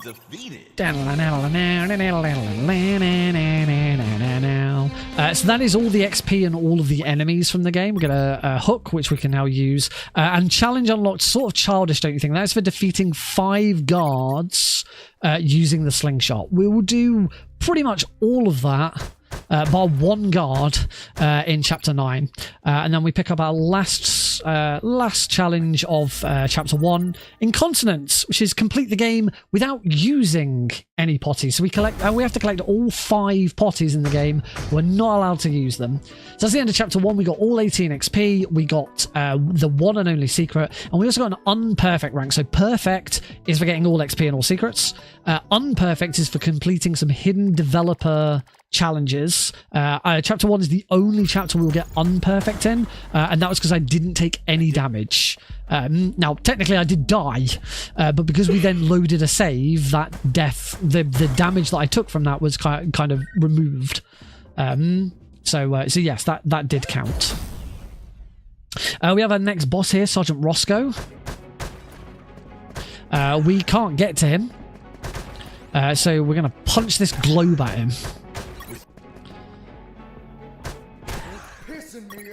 And he says a nasty word. Language, Roscoe. This is a family-friendly stream. I don't think that's true. I'm pretty sure this. Oh, I got a gold split. Pretty sure this is. I have the mature filter switched on. Level 3. We are going to take healing, apply bandages and first aid kits twice as fast. We've not used any bandages or first aid kits yet. We will start using them in this chapter, so it's very handy to have them sped up. It is significantly faster, and we are going to be using a lot of health kits in this run. Over 20, to be exact. You'll find out a little bit more about that later. We do a quick cheeky load there to reset this room so that we don't get ambushed by some fish monsters. Quick answer this call from Harris. And throughout the first few chapters of the game, we have to keep finding these files. Whenever we find them, we have to call Harris and let him know. And in any % run, we go right to do what we call dog skip. We've got a little puzzle here, Mike. We're going to load that save because it resets the guards in the next room. I'm going to play this safe and do that. There we go. He has a handkerchief on him that I want. There we go. And by that save puts those 2 guards in that position, so they're nice and easy to deal with. I heard something. Oh, that's not nice. Dang it. Oh. There we go. I'll get that on the way back. I didn't think that guard would see me there. I say, if you get spotted by a guard, then you don't get XP from them. So when that happens, we have to...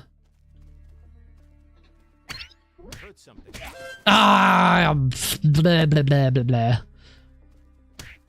Not doing a very good job.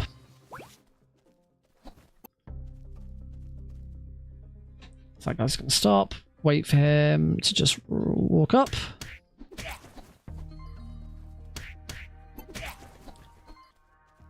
This is one of the nastier rooms in the run. Luckily, I've had quite good luck there though. Cool. That was okay in the end. It's a shame it took me 3 attempts. So I'm going to lose a lot of time to that, unfortunately. But that's how it goes. Now that we're in here, we actually, casually, you run into here to grab this meat. In an any % run, we don't come this way. We do a trick called dog skip where we don't need to grab the meat. Ignore that guard. This guy should have a handkerchief on him, which I need. I'm going to grab that handkerchief now. So yeah, we come here to grab the meat, but since we're there, we also grab all of the gas canisters because they're going to be very helpful later on. Because there's an achievement behind those gas canisters. We'd actually only need 1 for the achievement, but it's handy having all 3 of them, which we'll see again. We'll see later. Let's lure that guard over. He's going to notice that guard. And he's got a radio on him that we want. Because we've just met up with another guy there called Robert. He's a journalist who's been captured. So we're going to get him a radio as well, so we can chat to him as well. So we're now going to craft that radio. We're now also going to craft that, and we're going to select the meat again. So we'll give Robert his radio. 1 minute, just over a minute behind. That's not too bad. Throw the dog meat again. And now we're going to head off. There were no toilet doors to break in that toilet. We never needed to go in there because there's plenty of save points throughout it. So here, that ambush there, that's why we... I'm going to load the game there because that also resets the enemies in this room. So they're nowhere near me. I'm not going to get hurt. There is an achievement we want to work on here. There we go. Called there we go, a shredded tuna, which is to have 5 of the piranha hybrid monsters die by the shredders. So we've got 1, we've got 4 more to go, and there's 2 more rooms coming up to do that in. Let's go around all of these. So this is the main room. There's another bottle here. There's an achievement around these bottles.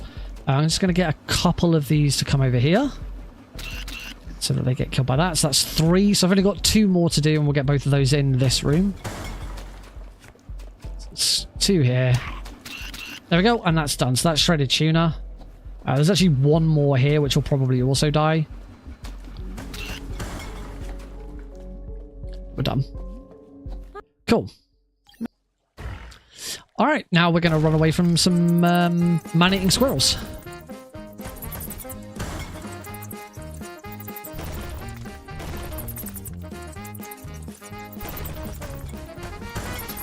Oh, I got bitten by one. Boo.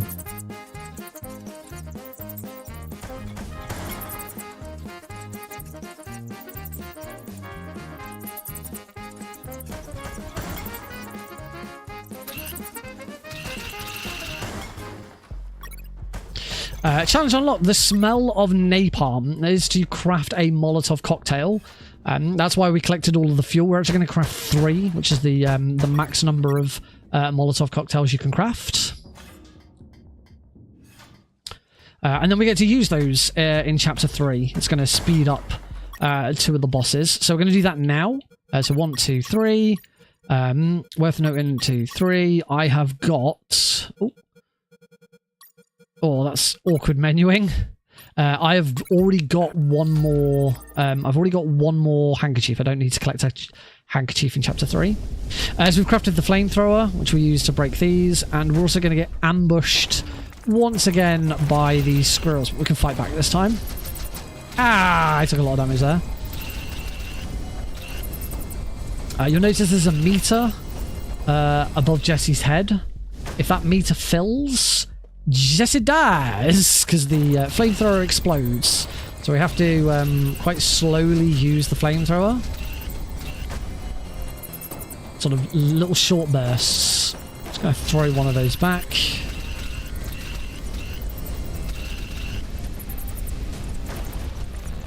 Throw one more of those back.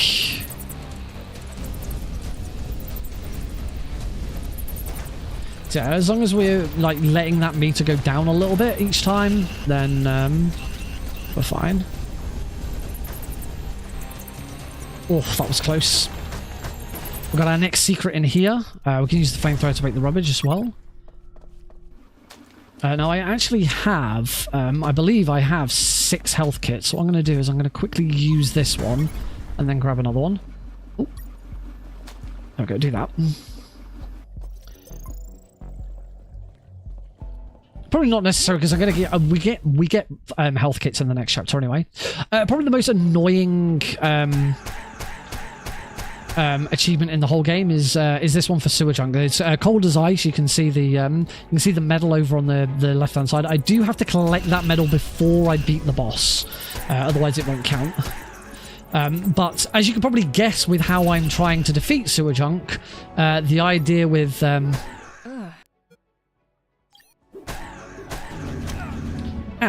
the idea with this boss is we are not allowed to use the flamethrower. I do just need to quickly re-equip it. So yeah, no using the flamethrower to deal damage to him. I am... Oh, that was annoying. I am allowed to use the flamethrower to destroy his legs, to destroy his tentacles. And as you saw, I'm allowed to use the slingshot as well. So yeah, he does. His tentacles don't deal damage to him. It's just destroying a tentacle.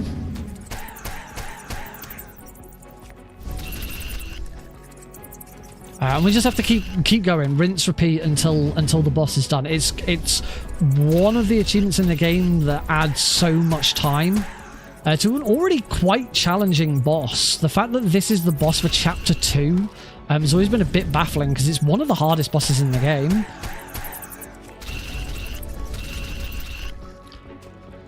Oh, his positioning is not being nice.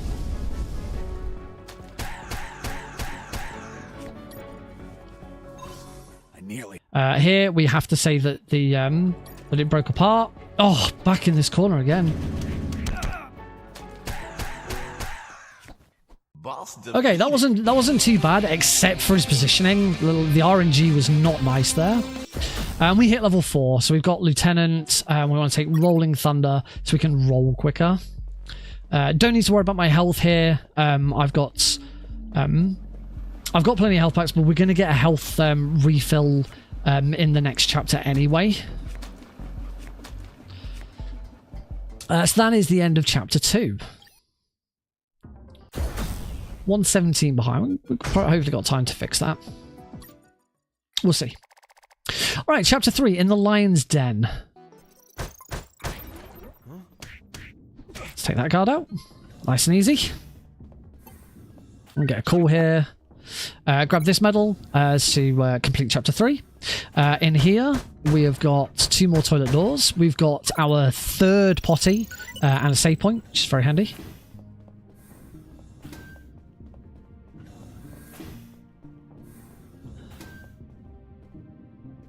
Should be able to do that.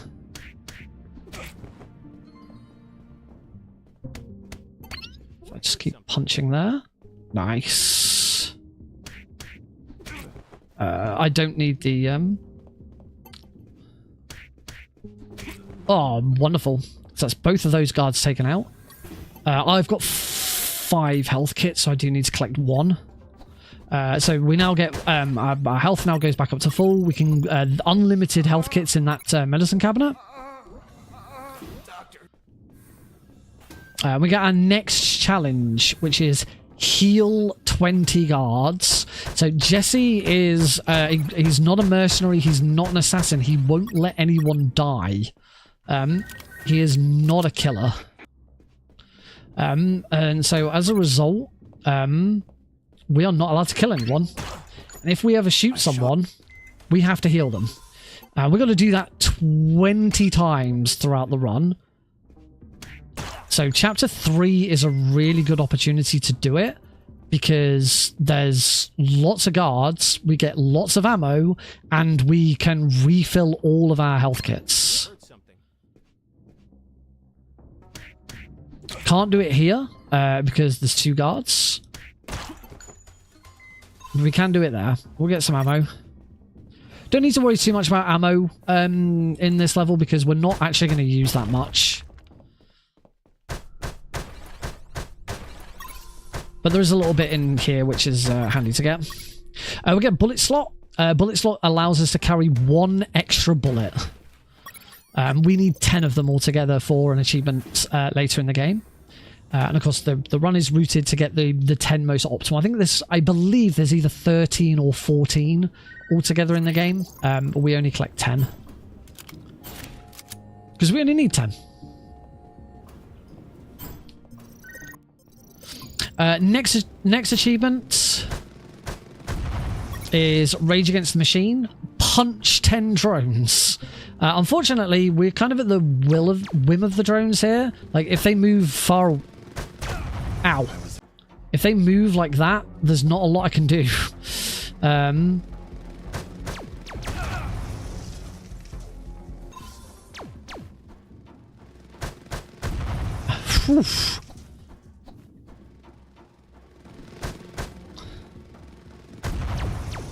That should be it. Yep, Rage Against Machine done.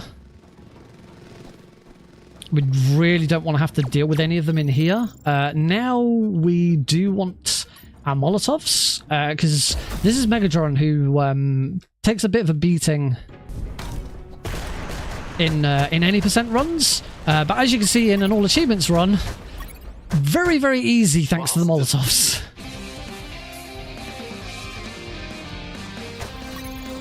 Bit of ammo. We don't need all of it.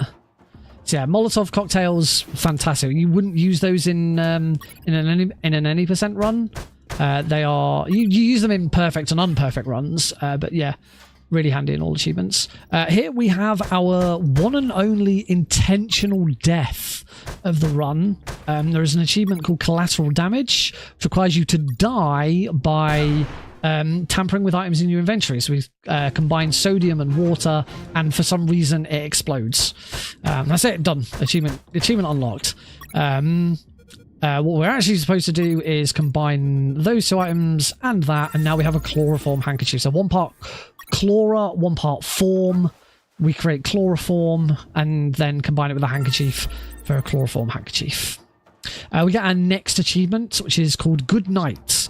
Knock out 20 guards with the chloroform handkerchief. It's one that we'll work on throughout the whole run, but it's not one that we ever really need to be worried about. There are plenty of opportunities where we want to use a chloroform handkerchief. It would actually be very difficult not to get that achievement. in an all achievements run, if you were doing any percent, then yeah, it'd actually be quite difficult to get it because you're not taking out that many guards. But in an all achievements run where we're getting lots of XP, then we're going to be using the chloroform handkerchief loads anyway, so you don't need to worry. It's something to always be mindful of, but you shouldn't worry about it too much. The one that you really have to think about is healing guards.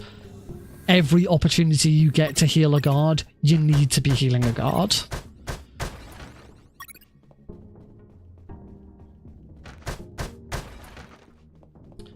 So here we're just making our way through the laser rooms, collecting these batteries. There's 12 batteries altogether. We need all of them. Wearing this suit. I can't remember what the suit's actually called. I think it's a thermal suit. In here, we're going to take guards as our option. Heard something.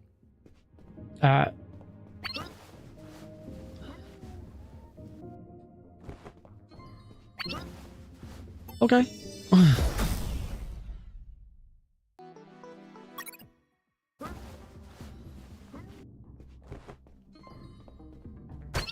Heard something.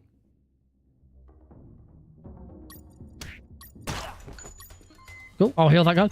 Don't normally tackle that room in that way, if I'm perfectly honest. Normally that goes very differently. But that's fine. That it's the guard in the top left corner sort of noticed what was going on, so came over to investigate, which was weird. He does sometimes do that. But yeah, I got an extra guard taken care of, healing, which I wouldn't normally do in that room. So that's actually quite good. So come in here to find that we now need to get back downstairs.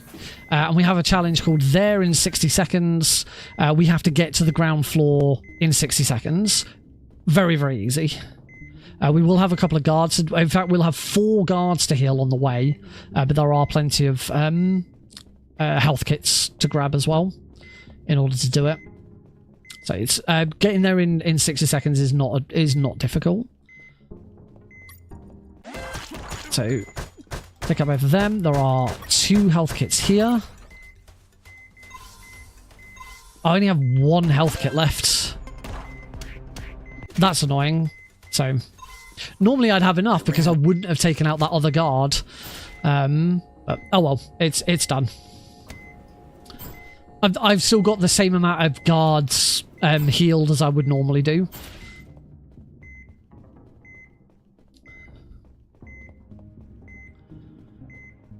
But there we go. We got the achievement. We got some guards healed. And we have reached our destination in time. So now we need to go check on the doctor. We reached the 6th bay in less than 2 minutes. Lieutenant Markison has gone in to check on the doctor. Now we're going to go and check on the doctor, make sure she's all right. And thankfully, the doctor is now going to pack us all back up with health kits.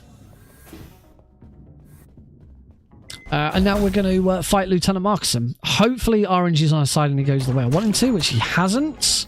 But what we're going to do is we're going to equip our final... There we go. Final Molotov cocktail to defeat him straight away. It's quite a long fight without it. We still need to heal these 2 guards as well. It's ammo. I couldn't remember if that was ammo or a health kit. One thing I can do is I can do... Oh, that... Oh, damn it. I need that guard's XP. Oh, I got good RNG on... Good RNG on here. So we're actually...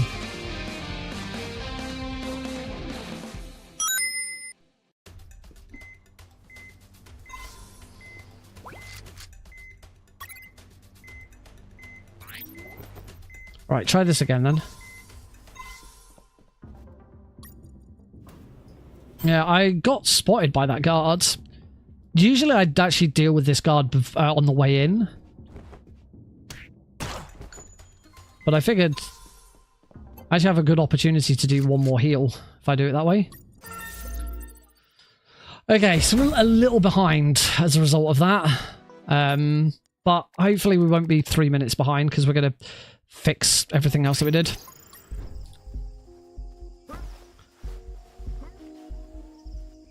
Taking out that guard actually isn't that helpful. Healing, because I'm running out of health kits already. Like, normally I would heal this guard, but I'm actually really close to running out of health kits. Yeah, but health kit in all achievements, health kits are like the most important item in the game.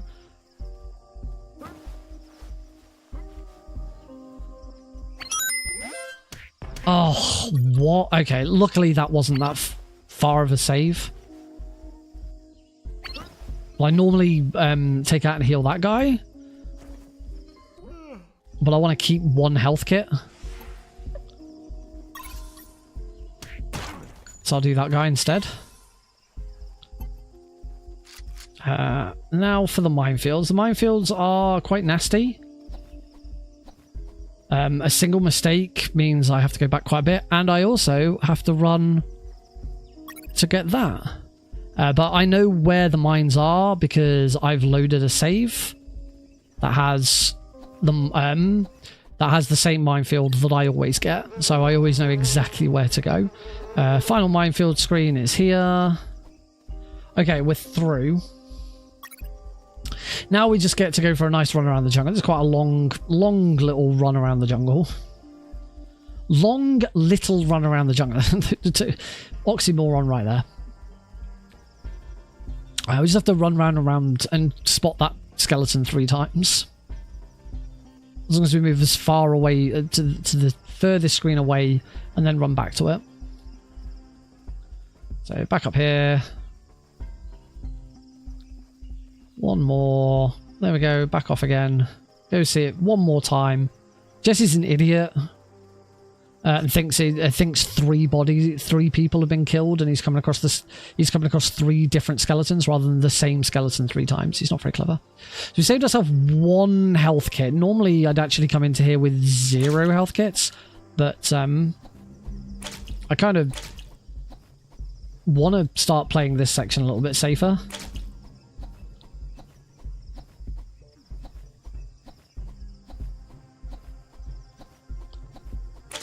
Ooh. I'm moving in quite, like, what seems like random directions. That's because we're lost in the jungle. Going off the screen at the wrong position. Ow. Going off the screen at the wrong position would cause us to go all the way back to the skeleton and have to start again. Challenge unlocked. Colonel, reach level... I think that's actually reached level 8. It's Colonel. But that's the chapter done. Biggest skip in the game was in that chapter, which is minefield skip, where I went through the minefield rather than going off into the underground base to get a mine detector.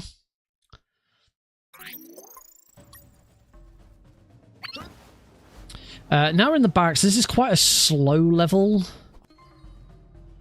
Hopefully I'm going to speed this up a little bit though. We hit level 6.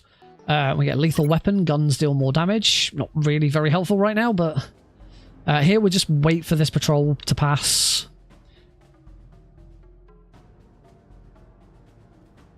And then go get this guy. I just... Take him inside. Got a toilet door to get. And a save point. We are going to come back to this save point and use it again. Because there is a lot of time to be lost. If we don't. Hop in here. In here, there is a health kit in this pack. So we want that. And this bullet slot is very handy as well. Oh. Oh dear. Not actually sure what will happen here. Hopefully, eventually, after they've all sort of investigated, they'll all go back. I should have just waited for them to...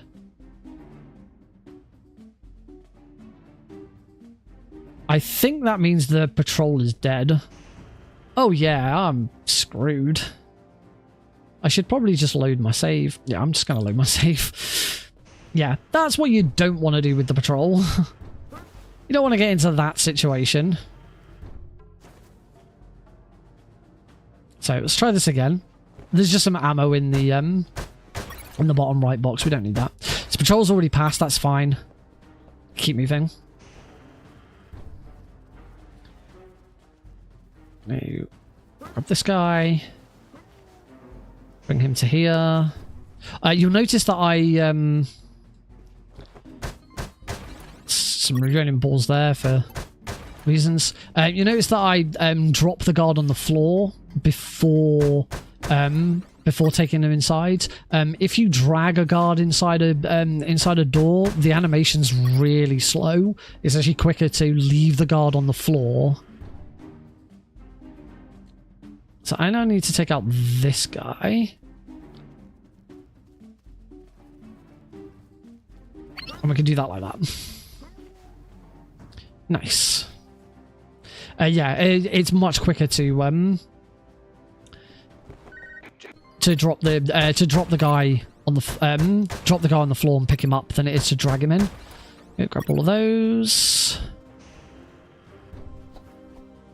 And I want to grab this guy. This one I am going to move into here. You see just how slow that animation is, but that was the safest option there.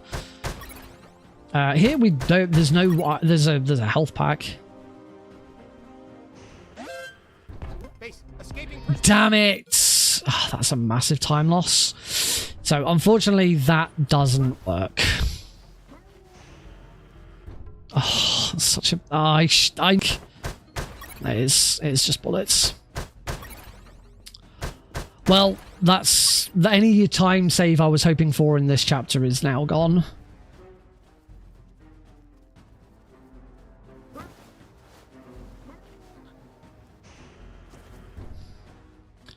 We will keep going.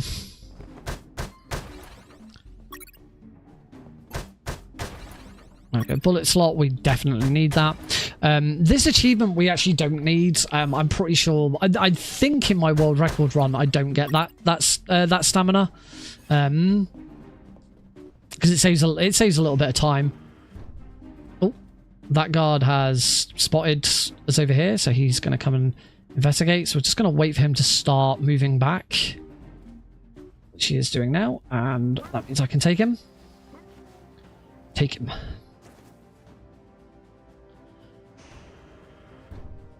Drop him inside. We get our next bullet slot. I mean, you've already... I don't know why I'm explaining this. You've already seen what happens. I need to wait. I just need to wait for the patrol here.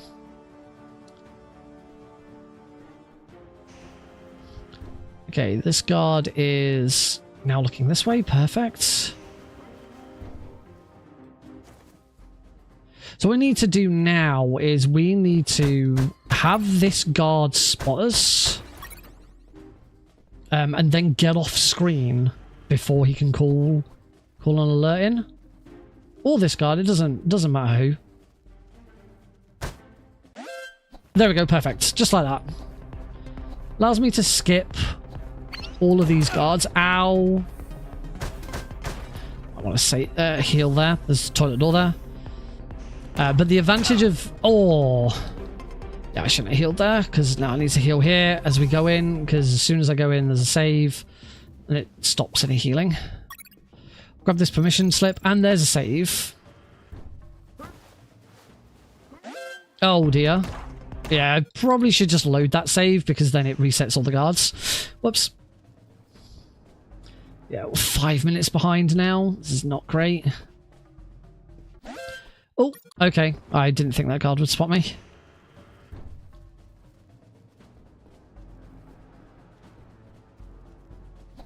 I'm just going to have to wait for this guy. He's going to...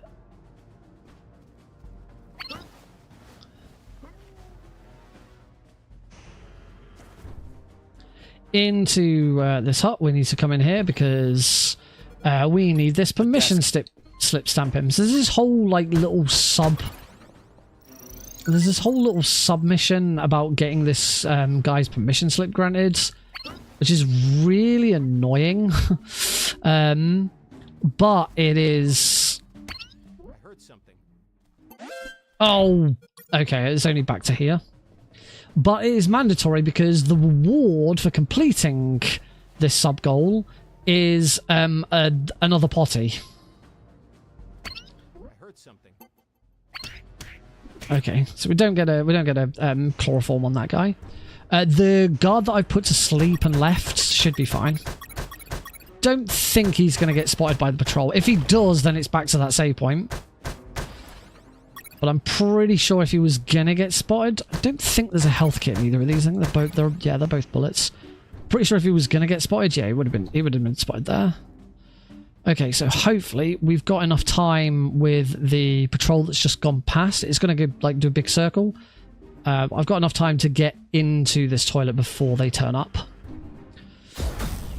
Here we fight the drill sergeant. He is a boss who you defeat by talking.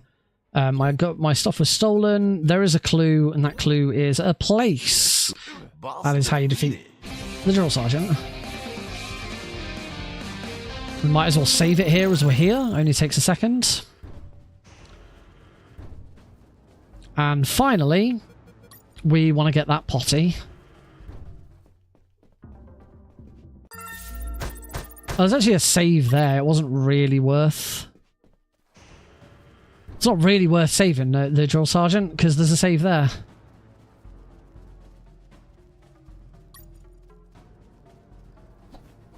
Alright, we are done with the really horrible bit of Chapter 5.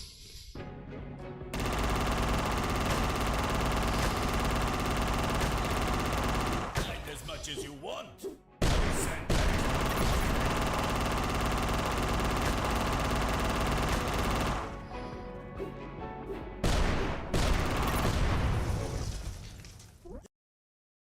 Boss defeated. We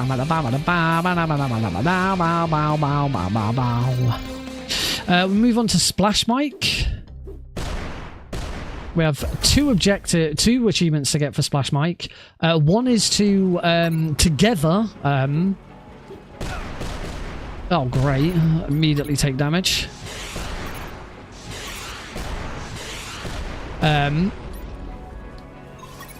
Together, we need to destroy everything in the level. But on my own, I need to destroy... On my own, I need to destroy 5 trucks before he can. Welcome back, Cosmic. So that's everything on that side of the room taken care of. So we'll destroy that truck. Okay, that's all the trucks.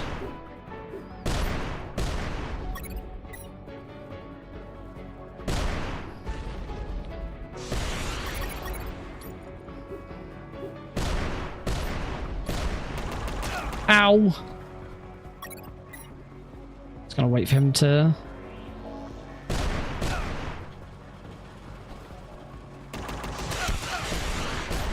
Oh, I'm gonna heal again. Using up all of my health kits, which is not great.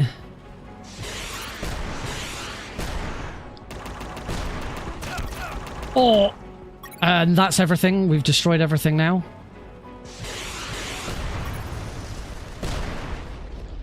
Defeated. Cool. It's always good if I can get all of that done in one go. What you can do is you can, like, run around, destroy everything. We want to take medical expert here. No, I wanted to take gag reflex. Oh! I shouldn't have. I thought there'd be a save. I could have just taken gag reflex again. Oh. The advantage here is, achievements are retained through loads. So I can just, the achievements are unlocked, we're done. As soon as you unlock an achievement, it stays unlocked forever. So I can just defeat the boss again. To be honest, gag reflex really didn't make that much difference. So yeah, I can just kind of defeat the boss like how we normally do in any percent. I'm making a complete hash of it.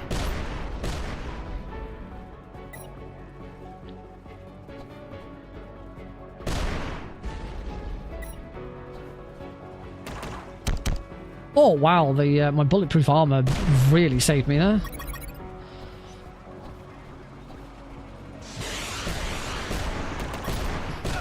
Ow.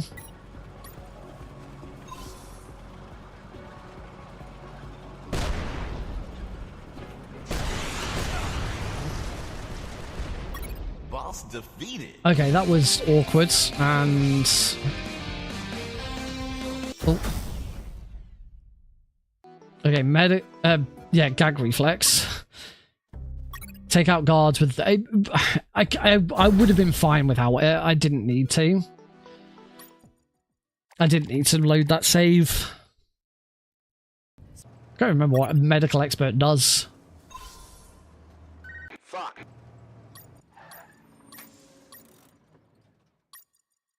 The truck. Alright, next achievement. Blow up 5 crates at the same time with 1 grenade. It's the only place in the game you can do it. I don't even think you can do it on... pretty sure you can't do it for Nuke Sub. I don't think there's 5 altogether. Oh god, I've completely screwed up my splits now as well.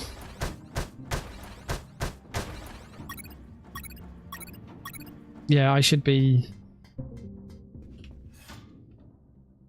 There we go.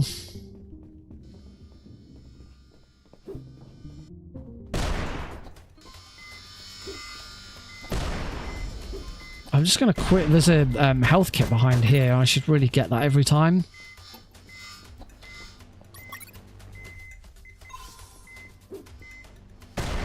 I want to try and finish this with as many health kits as possible. We're going to be using loads, and thankfully, even though these are engineers and not guards, this still counts as healing guards.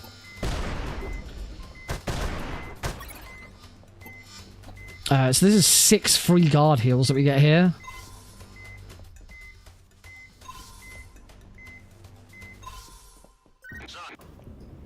Yeah, being 5 minutes behind is not great.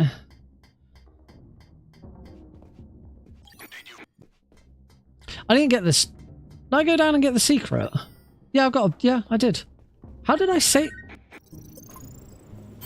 How did I save? I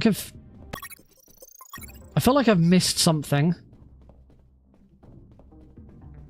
I definitely went down and I'm gonna have to check the...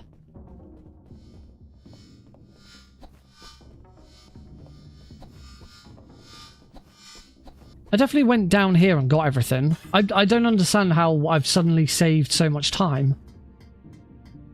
I know my splits are a little... Oh, no, it's because Reach Splash Mike was further behind than it should have been.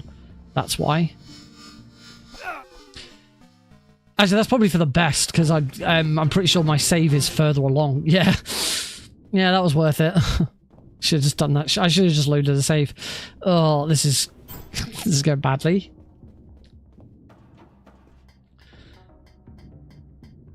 No, 8, 7 plus 0, 9. Have I not got the key? Where's my key? My key should be on 9. Well, yeah. Oh, the bot. Words there.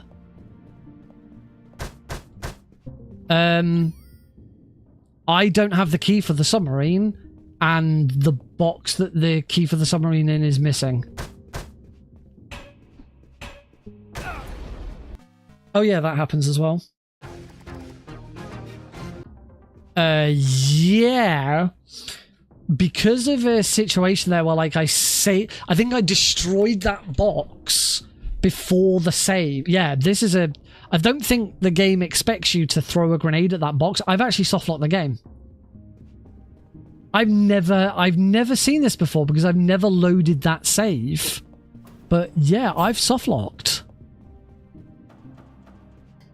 I might want to mention... I might want to mention this to Fran, but, like, he's given up development of this game completely. The game's finished. He doesn't do any active development on it, but yeah, I've never come across this bug where if you grab the key... I don't know, the sort of combination of grabbing the key and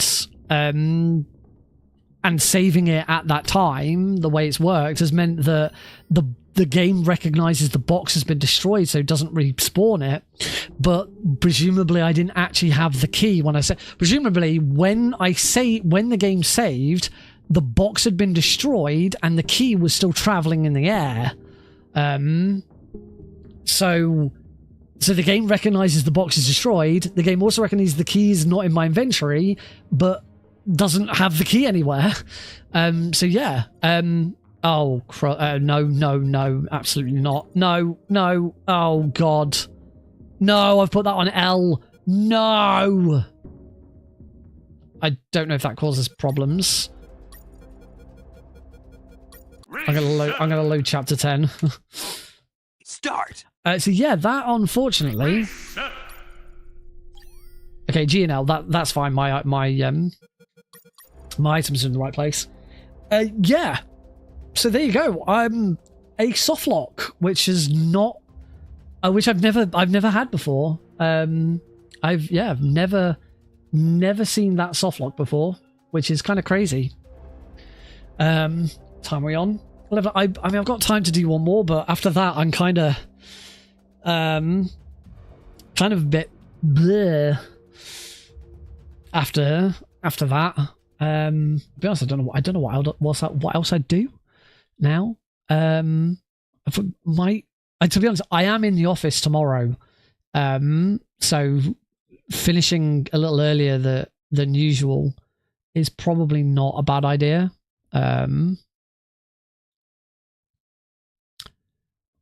But yeah, that was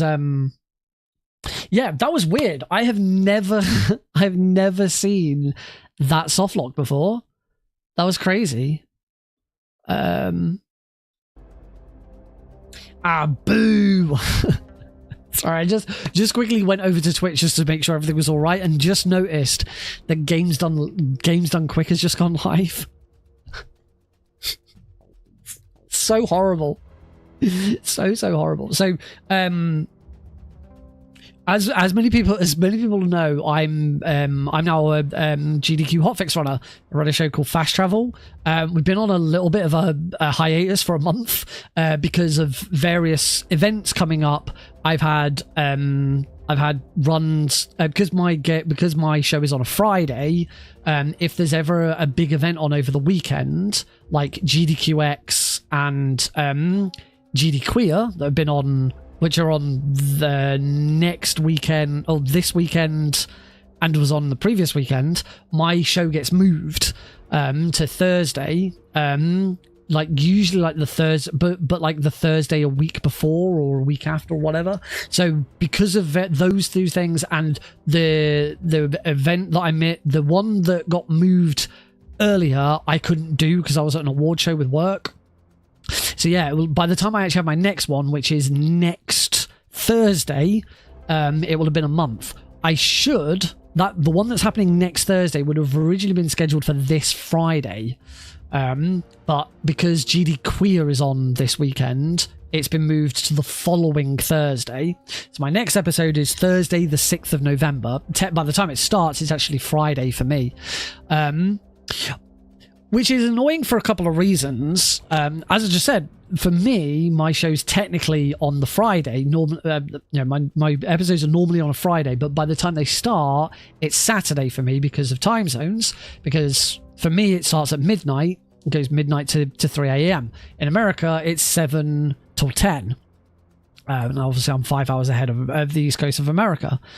This week would have been perfect for my episode to air as it should have done. Let's say GD Queer is on this weekend, so it's been moved to next week, because this is a very, very magical week in the world of international speedrunning. This is a week that I have to deal with every year and is a complete pain in the arse.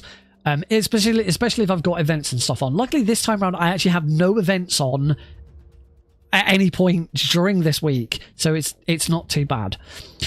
If you're like me and you're in the UK or Europe, you may have observed on Sunday morning that the clocks went back. Daylight savings time has ended. We are out of British summertime, and we are now back into Greenwich Mean Time, GMT, UTC plus 0. For some reason that I cannot fathom, and I do not understand why, America puts their clocks back this coming weekend. I don't know why. And when the clocks go forwards in March, I think it is, or whenever it is, both America and Europe does it at the same time. But for some reason, America does it a week later than Europe. I don't know whether it's Europe is early or America is late or whatever, but it means we have this magical week which completely fucks up all sense of time zone conversions, because for 1 week only, we are now only 4 hours ahead of America instead of 5 hours ahead. It's been a complete pain in the ass in the past for events. I once did my own charity marathon this coming weekend, my own 24-hour charity marathon. I did a trailer for it talking about when it starts and stuff like that, and I actually had to dub over the trailer because I got the time wrong, because I converted it 5 hours and it should have only been 4 hours. But the annoying thing about GD.A.T being on this weekend, don't get me wrong, great event. I'm going to try and tune in as much as I can, although I am away this weekend. It actually works out better because I'm away this weekend. I'm not actually doing anything. But I do want to try and tune into it because it's awesome idea for an event. I'm sure it's going to be fantastic. Annoyingly, though, with it, it means that because, and as I say, I've just sort of flagged this because GDQ's just gone live for its first hotfix show of the evening. Because I'm now only 4 hours ahead just for 1 week, if my show was still running this week as it should do, then my show would not be midnight to 3 a.m, but 11 p.m. to 2 a.m. So I would start and finish an hour earlier, which would be great. The 1 week of the year where it would be really beneficial to have this time zone issue in my life now, and my episode got moved to next week.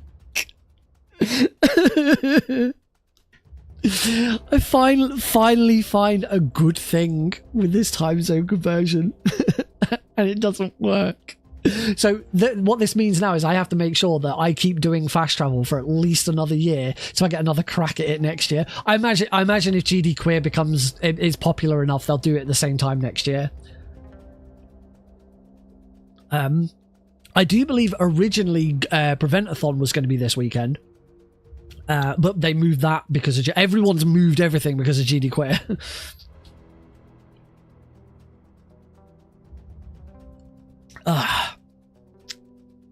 All right.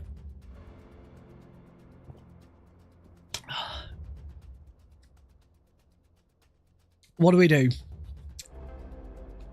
What do we do? Could you tell you what? Let's just do an any % hard run. It's a lot quicker. I could still do with the practice at it. So we're going to do it. You know what? I'm not going to save any of the splits that I did because I'm pretty sure they're all over the freaking place. Come on. There we go. Takes a little while to load. All right. So moving to any % hard instead. This will be a little weird because of achievements. So like now my achievements are going to be a bit all over the place. But it's fine. It's not a problem. We'll load chat to 4 just to make sure we still got it. So let's go. Any % hard. Oh, I've just realized. I hadn't realized before. Oh, I wonder if this is why all of my my vertical stream stuff is out of place. I've still got on my main view, the game is missing some edges, and I've realised it's because I've still got a crop on from when I did everything or nothing.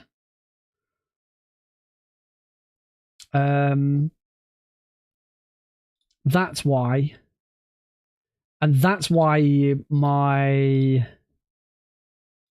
that's why all of my bloody vertical stream items are in the wrong positions. So I'm going to quickly just look at that and make sure I can fix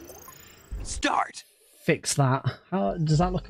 Yeah, it now looks wrong again. Damn it! All right, bear with me a second. I've got to fix this again. Hopefully, it'll be a bit quicker this time. I thought it was weird that all of a sudden they were all in the wrong place. Yeah, now it makes total sense. I'm going to move the timer, nudge the timer over slightly as well. What else we got? That needs moving to there. On the subject of James Bond, Everything or Nothing. I've been playing it a bunch off stream. I've not started learning the speedrun yet. Right, how does that look? My level is out of HP bar needs to move over slightly. A level needs cropping, and my item needs moving.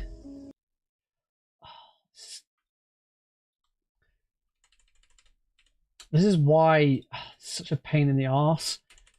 I really wish UnMetal had the option to not pause and not defocus.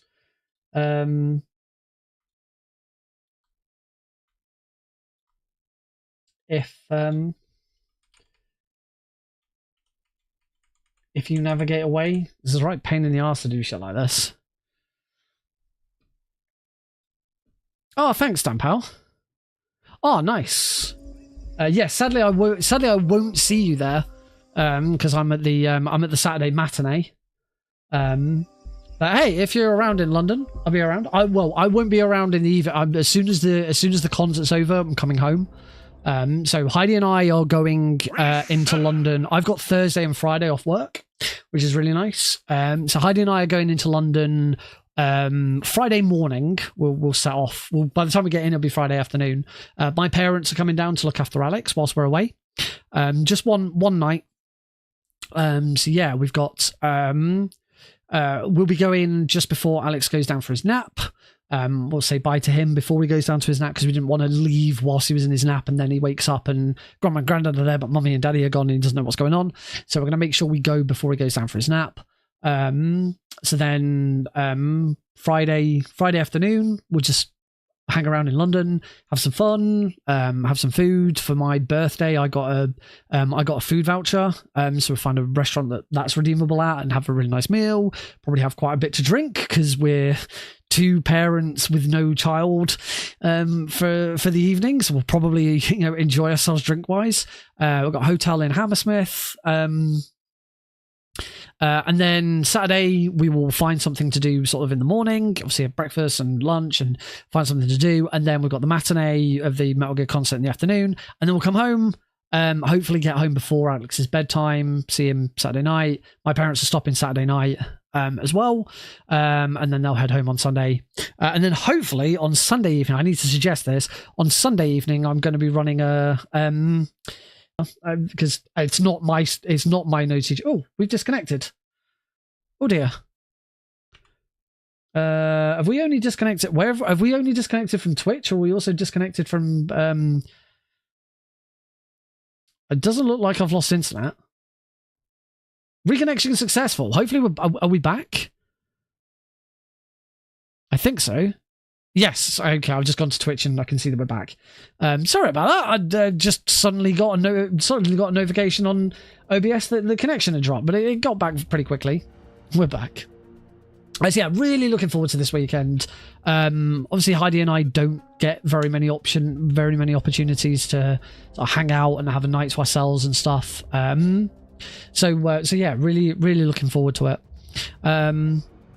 And yeah, obviously I'm really looking forward to the show as well. It's going to be great. From what I understand, Donna Burke is going to be there singing. I don't believe Cynthia Harrell is though. Which is a shame because Cynthia Harrell sometimes pops into the stream to say hi. She wished me a happy birthday whenever I'm playing Metal Gear Solid 3. Donna Burke I have actually spoken to. one of the very early speedrun marathons I was involved in, FTLG, for the love of gaming. I don't know if they still exist. They went through them. I actually joined them as a communications staff member, and then left not long afterwards because there was a bit of controversy around them, and I was like, nope, I don't want to get bogged down and deal with that. A load of people jumped ship. But the organizer of that was very good at, had loads of contacts. I don't know how. But yeah, I did a Metal Gear Solid 5 Ground Zeroes run for them, and they got Donna Burke to join me on commentary, which was like amazing. Donna, if you don't know, Donna Burke is probably certainly in the Metal Gear sphere, she's most famous for she sung the theme to Peace Walker. She sung Sins of the Father, which is the theme for Phantom Pain, and she also provides the voice of the iDroid in both Ground Zeroes and Phantom Pain. So absolutely lovely lady. She was an absolute delight to have on commentary and chat with and stuff. It's just a lovely experience. One of the best marathon runs I've done. It was so much fun. Similarly, I believe it was the same marathon I was hosting.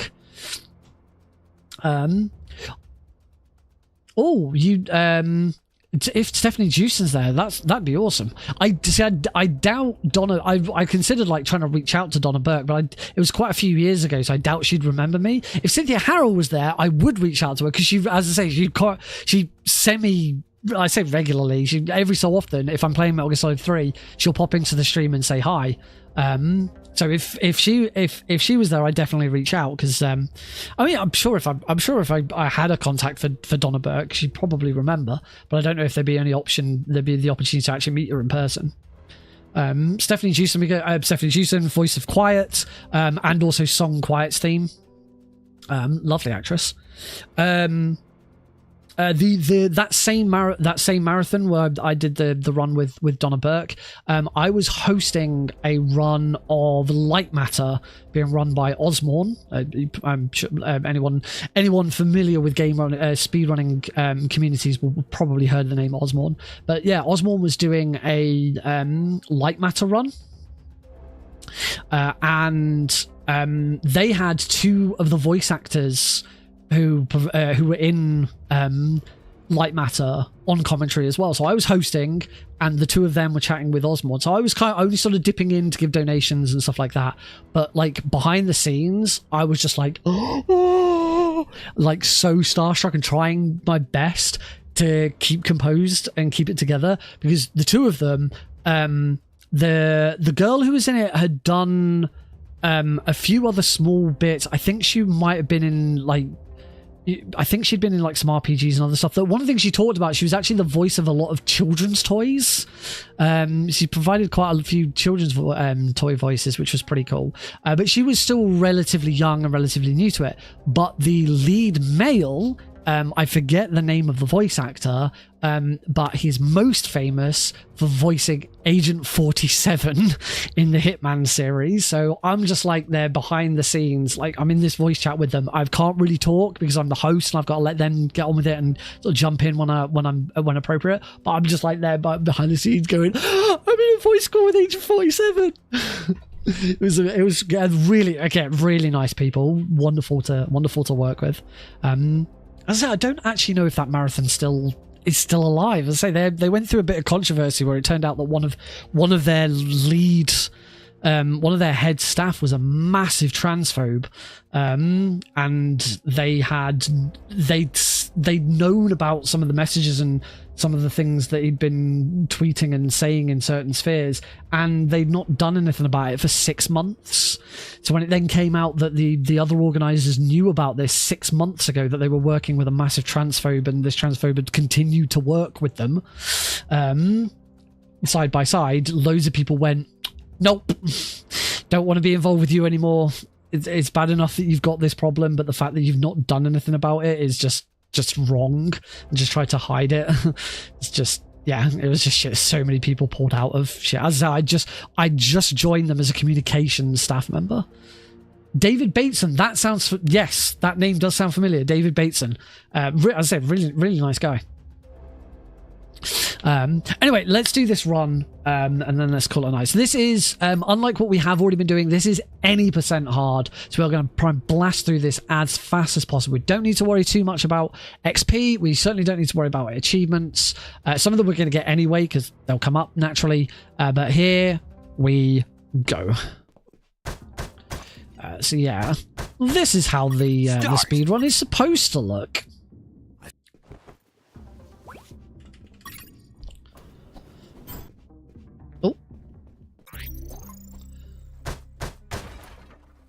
Oh god,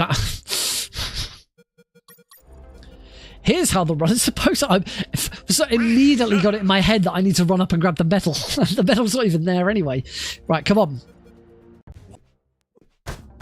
Get back into the any % headspace. Any %, any %, any %. I like how the absolute first opportunity where there is a deviation from any % and all achievements, and I immediately get it wrong. Escape. So okay, that's the medal for completing the game on hard. We ignore that. We do still want to grab this this handkerchief. That's the handkerchief that we will turn into a claw form handkerchief. We ignore that. Grab that and load.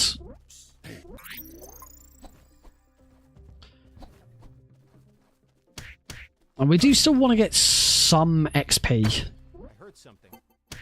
It's not important that we obviously don't want to get every single bit of XP. That would take forever. But we still want to get quite a bit of XP. Before we fight Takuma Takagashi in chapter 3, we need to be level 6. That's it. That's the only thing we need to worry about throughout, as far as XP is confirmed.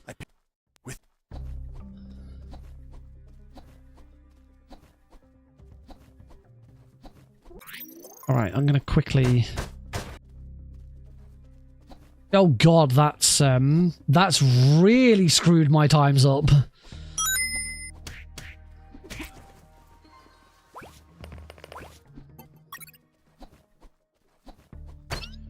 Something. With the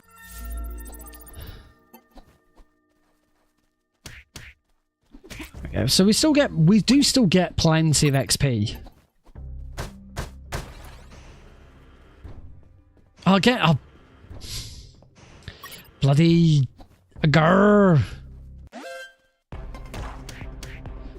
Still got all achievements on the mind. Oh, I put him to sleep. Fine, whatever. Knock him that way. We don't need to collect all 5 potties, but I do want to get some of them.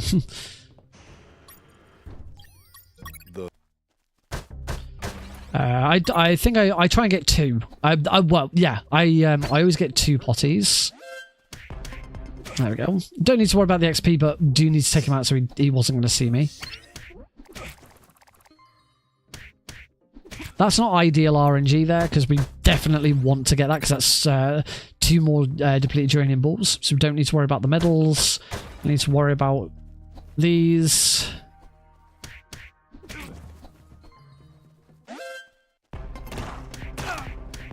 Will get shot here. Level 2? This is level 2 very early.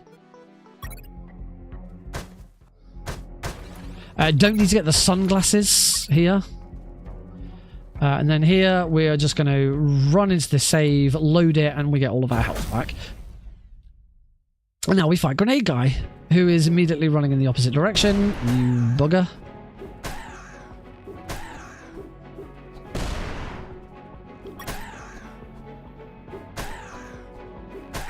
That was a pretty good Grenade Guy fight, actually.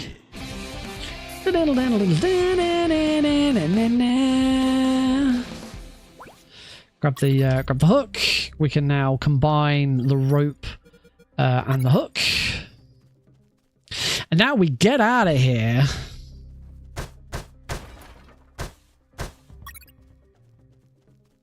We will not be getting that achievement this run.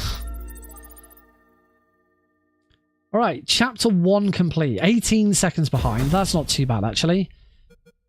Considering I'm still making mistakes and going for all achievements. At this point, I really hope that all achievements does get met. If I'm going into the run thinking, oh, I've got to remember not to do all achievement stuff.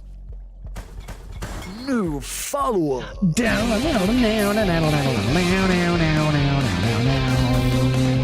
And now you know where my follower alert is from.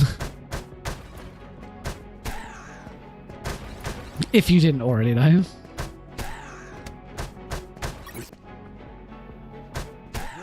This is Sergeant Roscoe. He wants the world, so we're going to give it to him.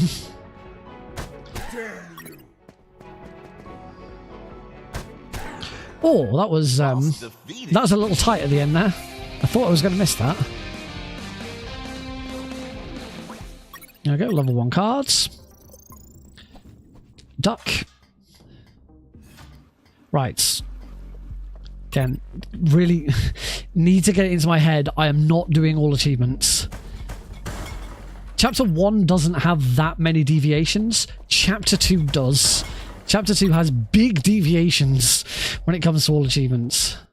Still load that save. We want to avoid the piranha monsters coming up here.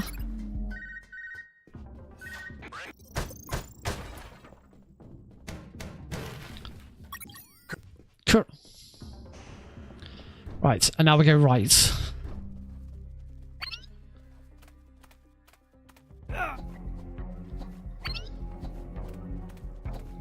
Oh, that was such a good dog skip. I took barely any damage from that. That was lovely. Might as well wait for this guy.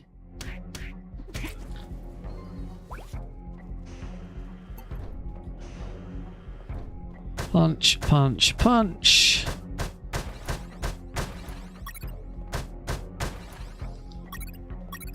I don't need to worry too much about getting too many first aid kits here.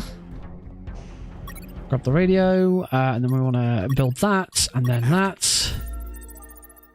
And now get all my health back.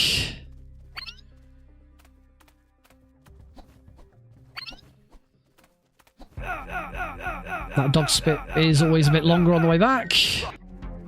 One of the earliest skips that was found in this run was dog skip. Because, to be honest, it is a pretty obvious skip. It wasn't like someone just sort of went, oh, wow, Eureka, I figured this out. This is amazing. Where everyone saw well, it was discovered and they were like, yeah, that makes sense. Yeah, I didn't take damage.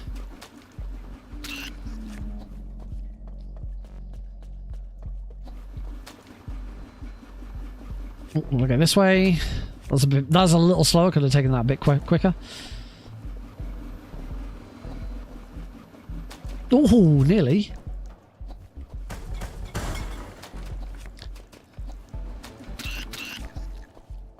Roll down here. I might as well just wait for that shredder now. Awesome. Oh, you little bugger. Slow that and get my health back. Why not?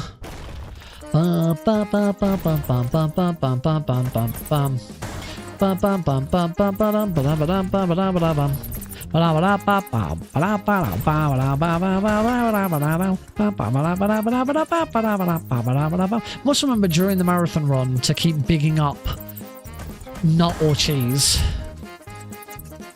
Get the viewers to sort of vote on it.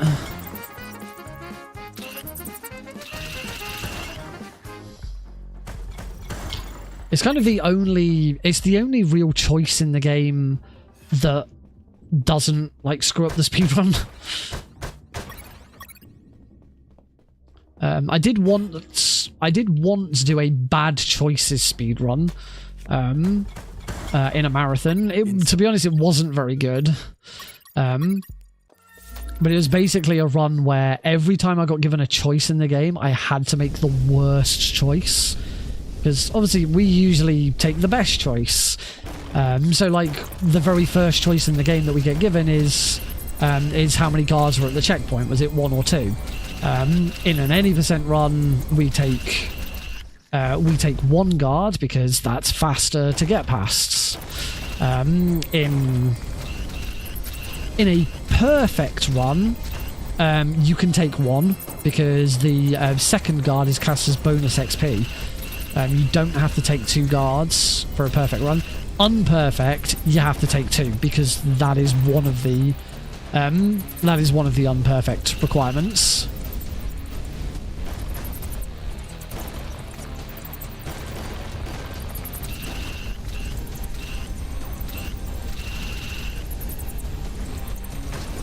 Oh, they were getting a bit close.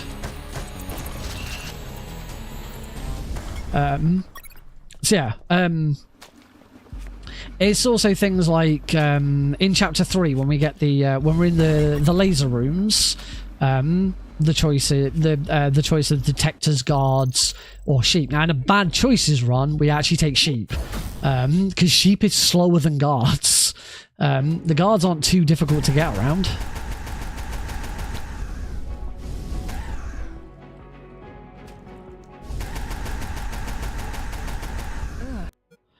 Here we would take, I believe, 2 tentacles. I believe is the worst option.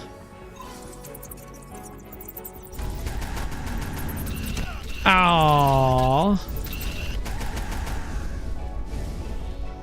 I need to start healing. I'm trying not.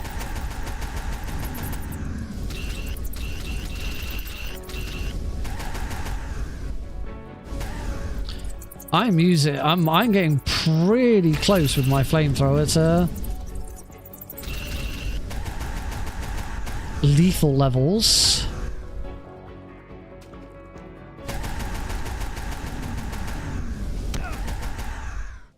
Whoa!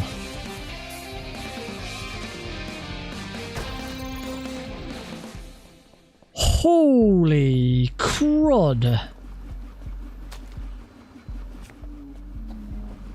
I did not think I was set up for flamethrower skip there. That is without a doubt. Look at that time save. That is without a doubt the fastest sewer junk I've ever done. On hard difficulty, obviously easy difficulty, I would have done it a lot quicker. Yeah, that was crazy. That was crazy fast.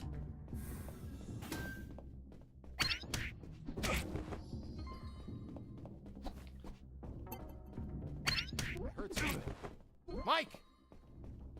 That's fine. We can ignore the second guard. We'll probably load a save at some point to deal with that.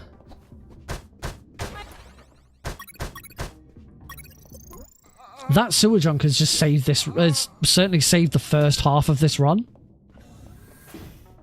We have a chance to catch back up.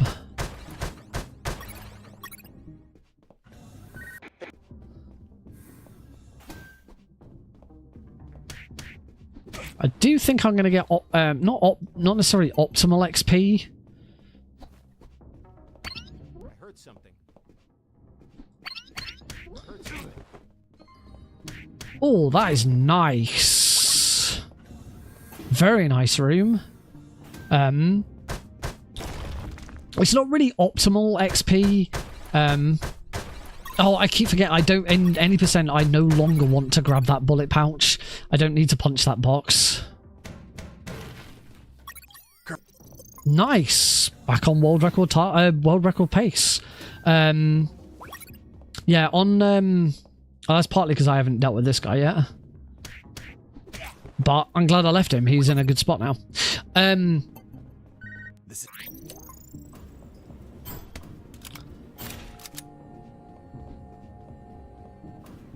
I forgot what I was saying.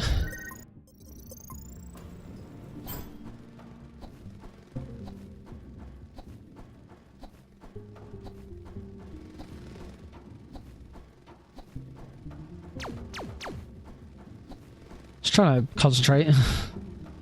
This is all of a sudden pretty good.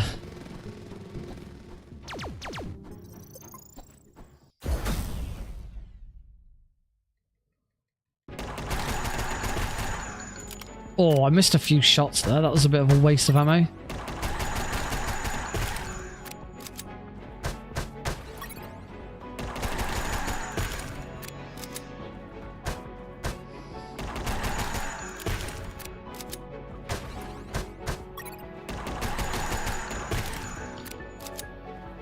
Oh, I've got enough ammo. Nice. That was a really fast mega drone as well. Boss defeated.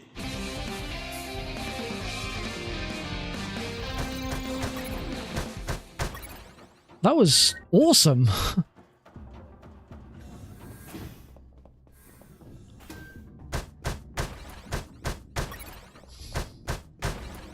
All right, down here we do a skip called chloroform skip in any %, which we don't get to do in all achievements.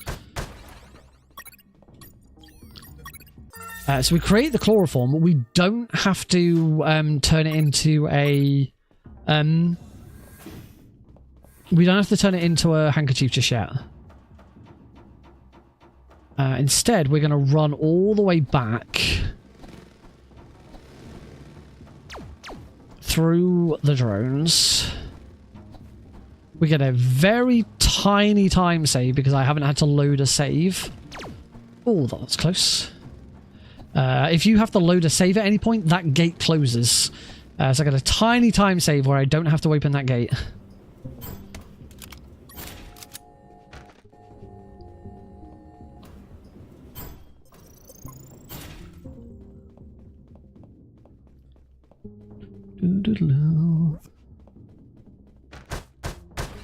That's on to finding batteries.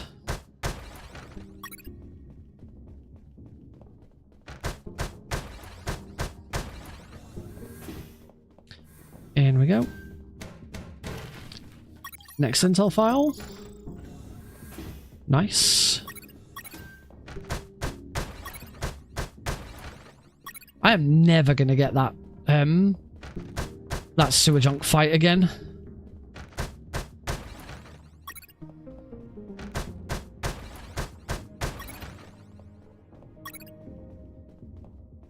Kind of makes up for the really bad RNG I had in my last attempt for all achievements. So here we're going to say detectors, because this is the fastest. Don't say guard, don't say sheep.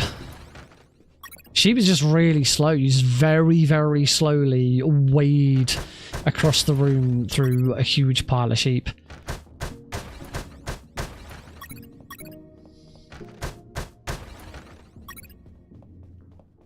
So we're going to get to use that chloroform in a second. So come up into here. We then use the chloroform. We now turn it into a handkerchief. We get another tiny little time save because I've still got 6 health kits. We now skip the cutscene and the interaction with the doctor where we try and kiss her.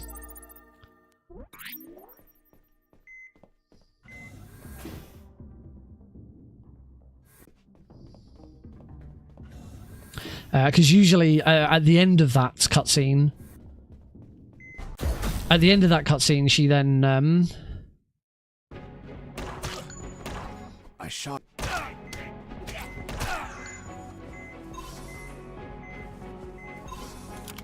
then reloads. Oh, I missed. Oh, I missed again.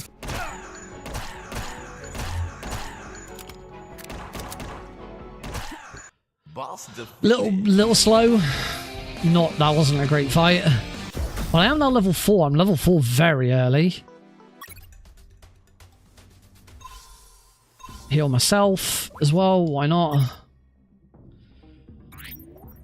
And off we go. Yeah, I'm level 4 a lot earlier than you. Normally, I'd hit level 4 in the next chapter, so I can really afford to slow down on XP going forward. So don't need to worry about getting his XP. Yeah, lots of, I'm mainly behind there because of that level up. The level up animation obviously takes a bit of time, so I should pull some of this time back in chapter 4. In fact, actually, if this chapter goes really well, I actually have an opportunity here to get a new world record on this chapter.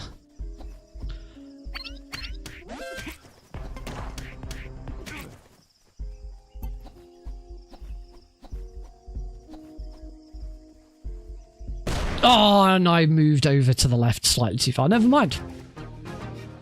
Well, that screws that idea up.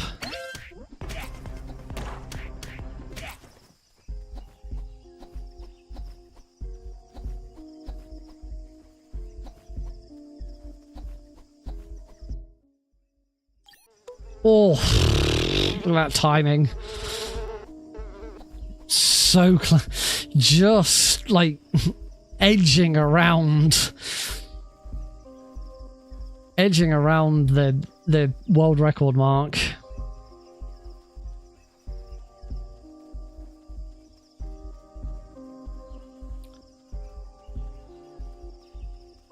It's a doobie. It's a doobie, this run. At some point, just for funsies, I might do this on Thursday. I might start Thursday stream with an any % easy run, because it's been a very long time since I've done one, and with all the practice I've had on hard, easy should just be a complete cakewalk.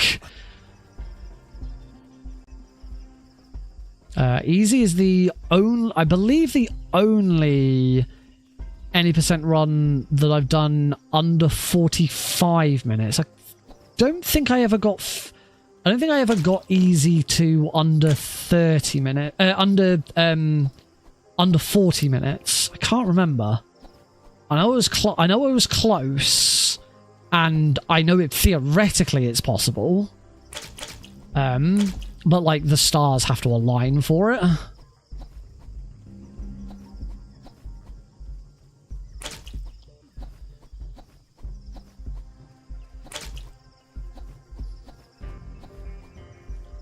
I think the easy world record was like 43 minutes, something like that.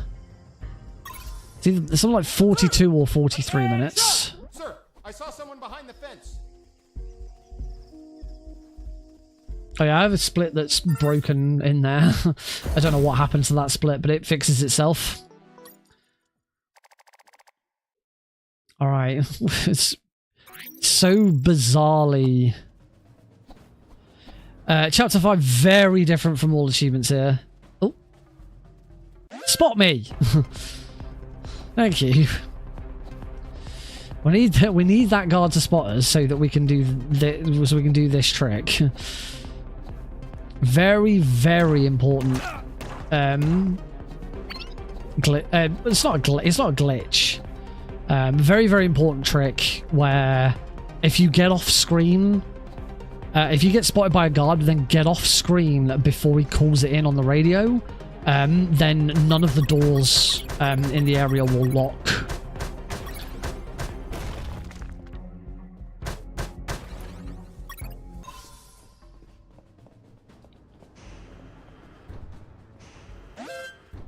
Base, escaping prisoner. Send backup.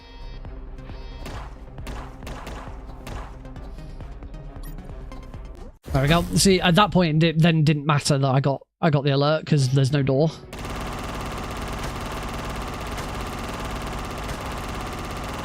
Oh! As you want.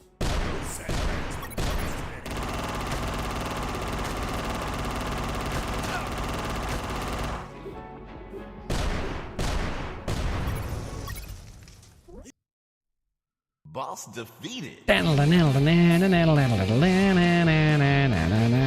gonna heal just to be on the safe side, I think. I swear he does more. He does. He shoots faster in any percent. Shoot that. Shoot that. Shoot that. Let him shoot that.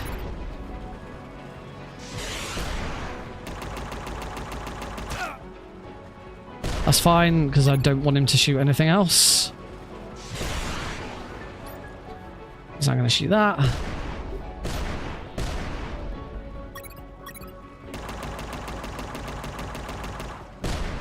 Let him shoot that.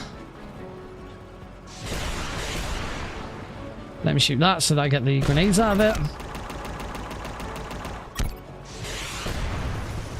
1, 2 rockets, and hopefully I can get over quickly enough to grab grenades. Nice. Perfect splash mic. Really, really good.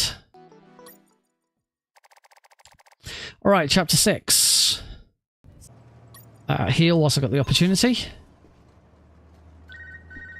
Fuck. There's plenty of health kits in this level to grab. Alright, out we get. Throw grenades. Get all of that.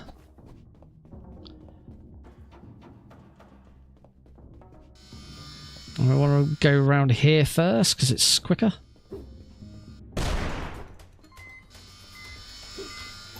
Well, around there first because we're on a time limit.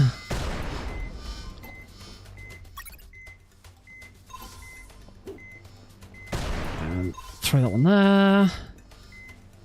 Get that one. Get those. Get those. More of these.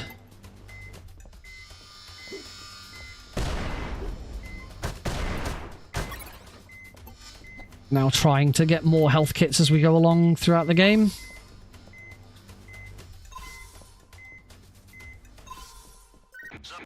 Because what I'm going to try and do this run, which I haven't been doing...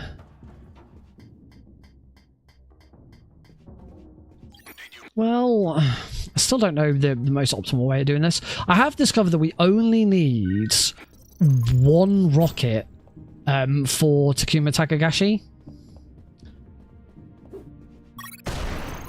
Right, do not load that save. We only need one rocket launcher for Takuma Takagashi, so I only need one rocket coming out of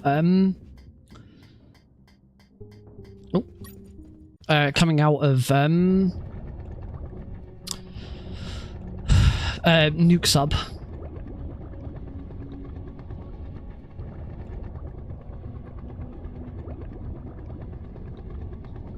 Oh, that was close. A message from Cosmic Varanid. We all live in a yellow submarine. A yellow submarine. A yellow submarine. Keratin has absolutely no sense of rhythm whatsoever.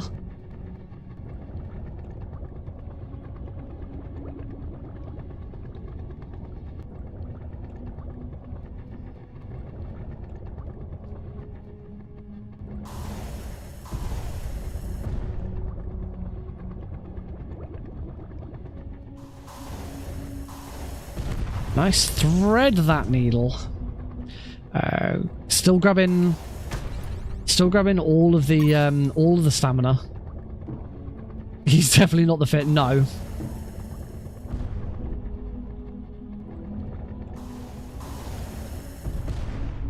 I recently finished watching Ironheart, and there was a weird little Beatles reference in it. Where one of the villains talks about the fact that he's done deals with lots of people in history to sort of help them out, and suggests that he did a deal with Ringo Starr. Yeah.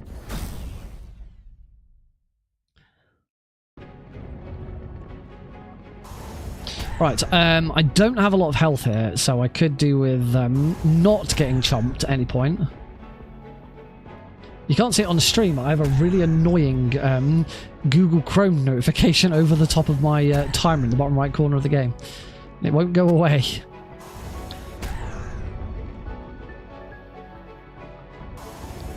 Nice! Spot on huge eel. Boss defeated. I get the feeling during my world record run, I didn't get the I didn't take the one of the upgrades. Right, I'm just gonna, whilst we do that, now that the timer is paused because it's the end of a chapter, I'm just gonna quickly sort out that notification because it was annoying me. Chapter 7, Boondocks. Very annoying chapter. Very difficult chapter.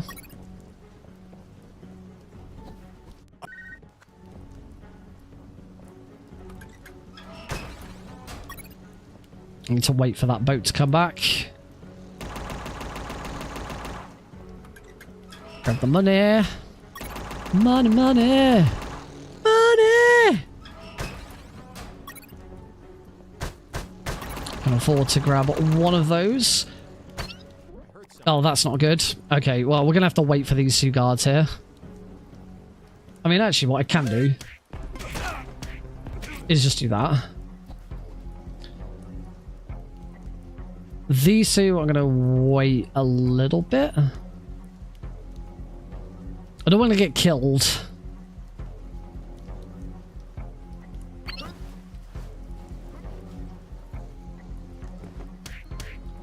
Okay. That's a little slow, but and I'm definitely going to hit level 6. It wasn't really about the XP, it was more about I didn't want to take an alert.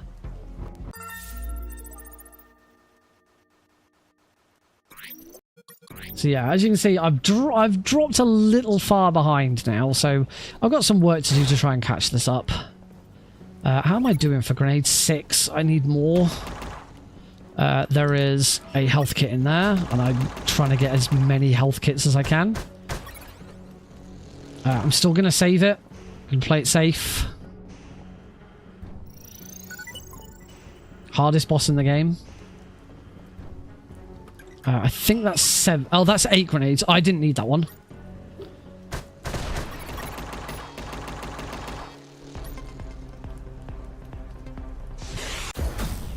Alright, here we go. Nuke sub. Hardest boss in the game.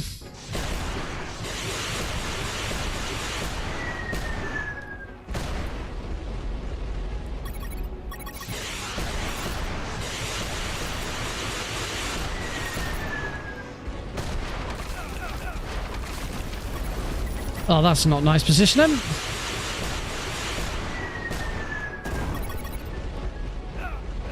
Ow, I took a lot of damage there. Oh, I have no more.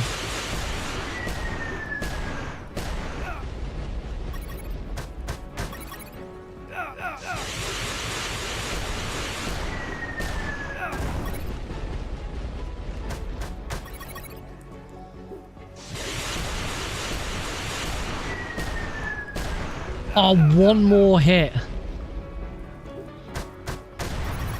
There's rockets in here. There we go. That's what I was missing. That's annoying. I could have saved a lot of time. Oh, okay, but I am back on world record pace.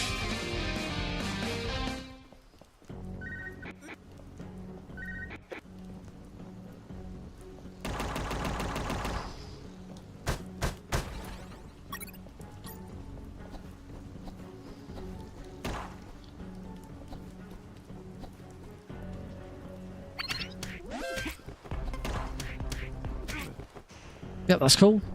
A little bit of XP, but not a lot. I really don't need XP right now. I'm going to be level 6 nice and early.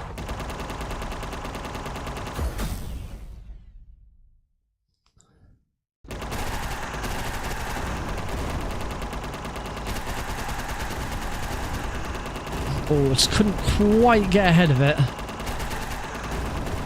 Oh, that was... There we go. 2 hardest bosses in the game. Absolutely saving this run. And now we are 10 seconds ahead of world record. Is there the super duper time save in chapter 8? It's the big question.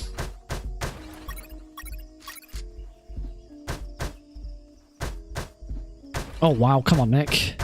You're going to lose a bunch of time if you keep missing the bamboo.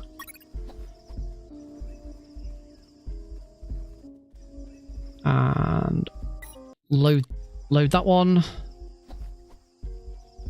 Affect the bolt cutters. Still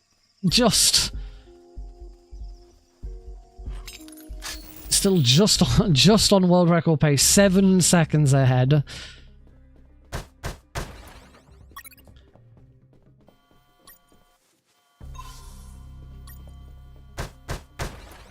And some health back. Say there's always a chance that there's time saved to be had in chapter 8 because there's the one bit of RNG.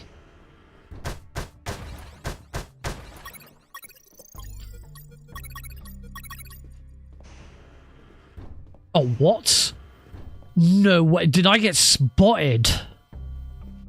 49 seconds saved. I must have got spotted. Here's the nasty bit. Here's the bit. Yes, good RNG. Thank you.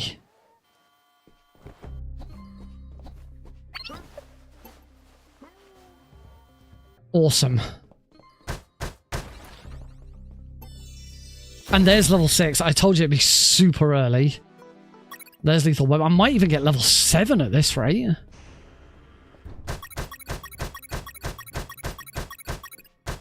You want to get all of those? Because I'm now no longer getting the other secret in this chapter. It's not necessary. And I might have got the other secret in, again, in my world record run. So this is, assuming I don't screw up, which there's always a good possibility, we could actually be on.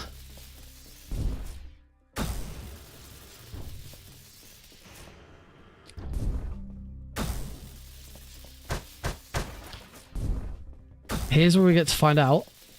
Yes, there was more time saved to be had.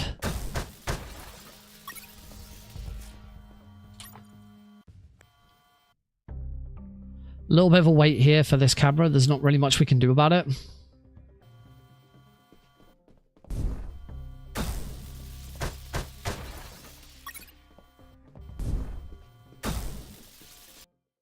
Pizza. Pepperoni. Oh no! I forgot to... Oh, I forgot to combine them.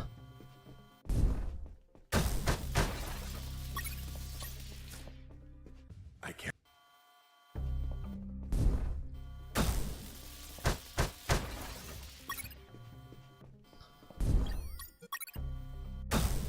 It's okay. It's not the end of the world. We are still good. Okay, we're still 34 seconds ahead. I lost 30 seconds to that. Whoops. Not good. But we're still ahead. And who knows what time save there is here. Scandinavians. Base, escaping prisoner. Send backup.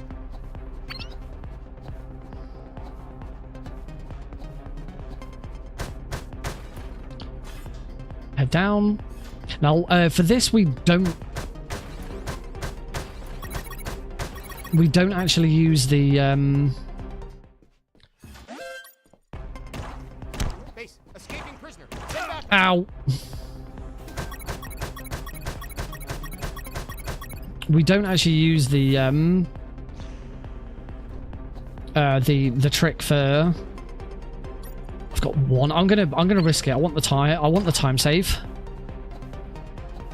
I'm not going to enter the room requirements. I've already got 2 rockets. I've got 1 health kit. And actually, there are a lot more health kits in this level that I really don't go for, which I can. So I've got plenty of opportunities to use other health kits and grab some more. It's mainly that we now have to... It is mandatory to use a health kit here. But, like, there's an extra one here, so let's get it.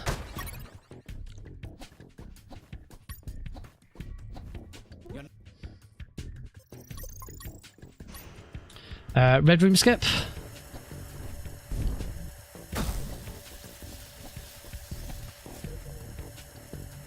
Not the best RNG for that spider bot. As long as I don't die, that was a little hairy, I'm gonna be honest. Oh god, it's seen me. Run.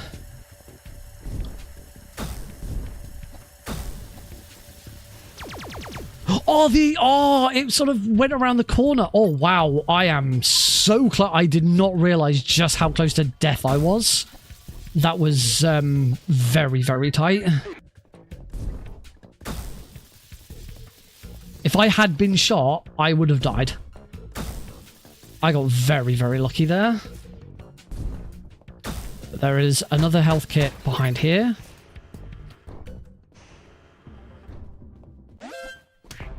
Do not care about There we go. This first aid kit here. Do not care about XP. Only thing I care about right now is not getting caught.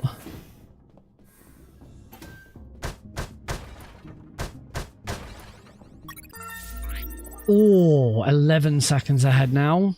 Lost a bit of time. Guy's got some...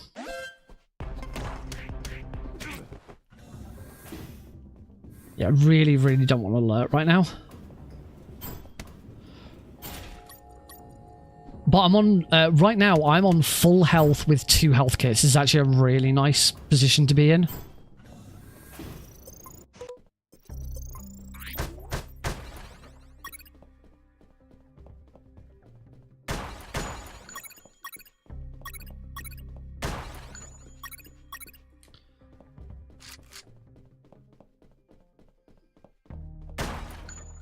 I am using up more ammo than I normally would do, but I want to save as much time as I possibly can. Not like that, I won't. Oh, whoops.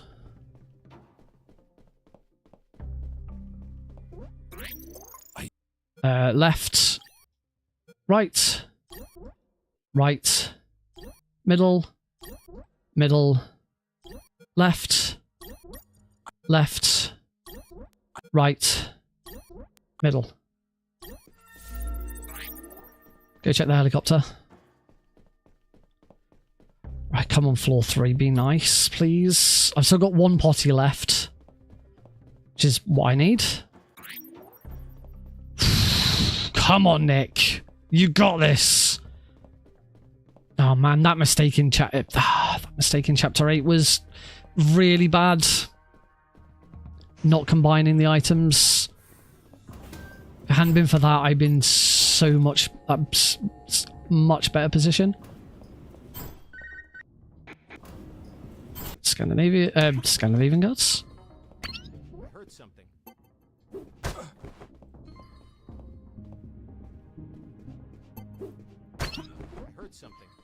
Mike. Good. That was that's a really nice room. That's actually really, really nice. Let's go take out this guard so he doesn't bother me later. Potty. I don't have a coin, so we're just gonna have to wait for this guy. Shouldn't take too long. I really should be picking up that coin from that guard. I don't know why I'm not. Turn around. Got him. Ah, and this guy is...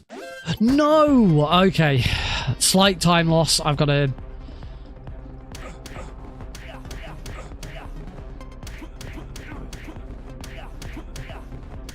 Right. I am going to save it just to be on the safe side.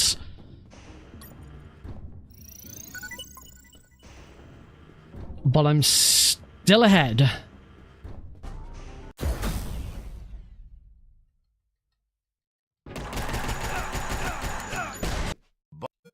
Beautiful. Oh, look at my health.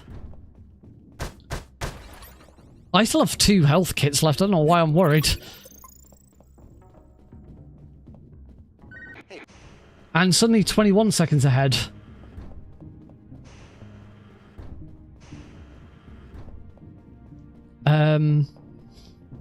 My health. And that is why we get every single health upgrade that we get. Oh no, I'm going the wrong way. Okay, minor time loss. Actually, that does give me a little bit more time to recover. Because I'm now going to rush through these guards, and if I get shot, I have just given myself just a slightly longer time to recover. But I'm losing time again. 15 seconds.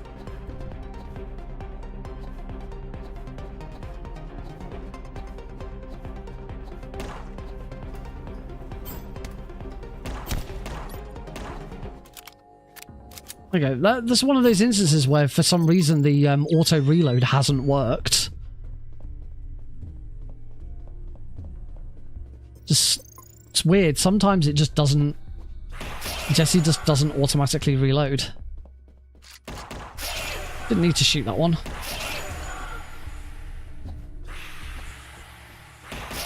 Oh god, I've got no ammo. I've only got 8.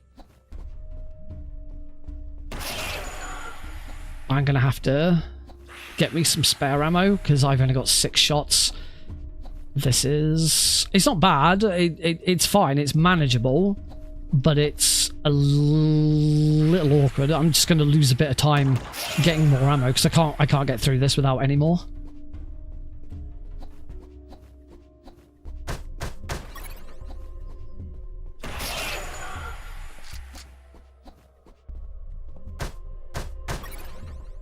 That's nice. Four ammo from there is nice though.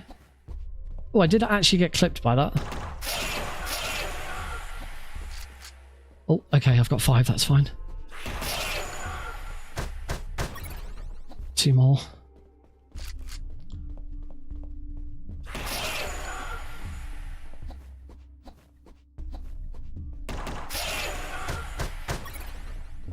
And then... I'm okay. That was the least amount of ammo I think I've got into that with for a while. As a result, I'm now only 11 seconds ahead. This is going to be so tough. Even if this is a world record, it's going to be by nothing. It's going to be so minimal.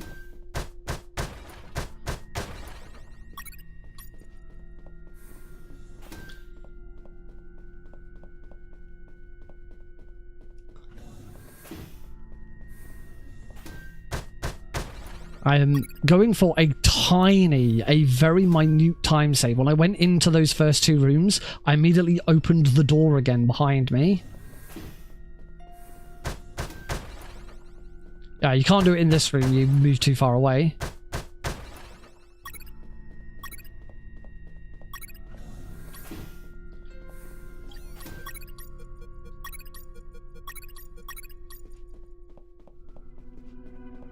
Oh! Gold split by 0.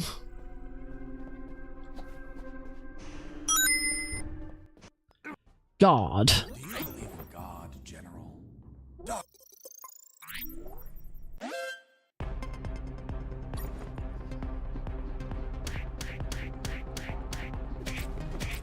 Yeah, I love the triple kick. It looks so cool.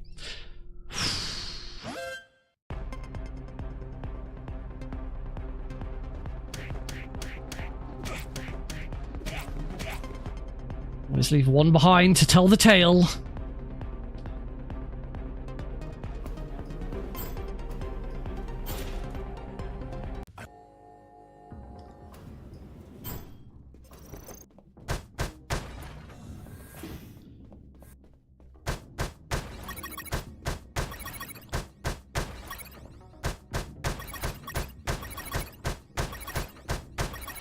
Should be enough. I didn't need any more grenades.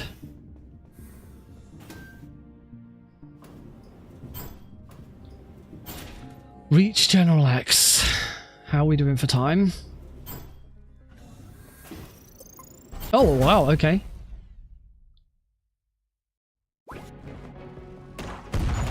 Okay, unless I make a major error here, we have a new any percent hard world record. Don't jinx it.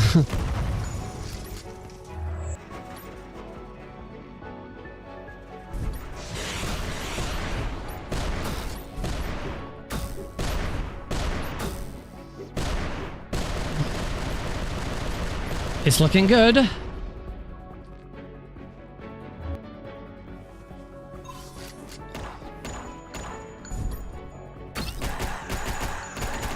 Yes!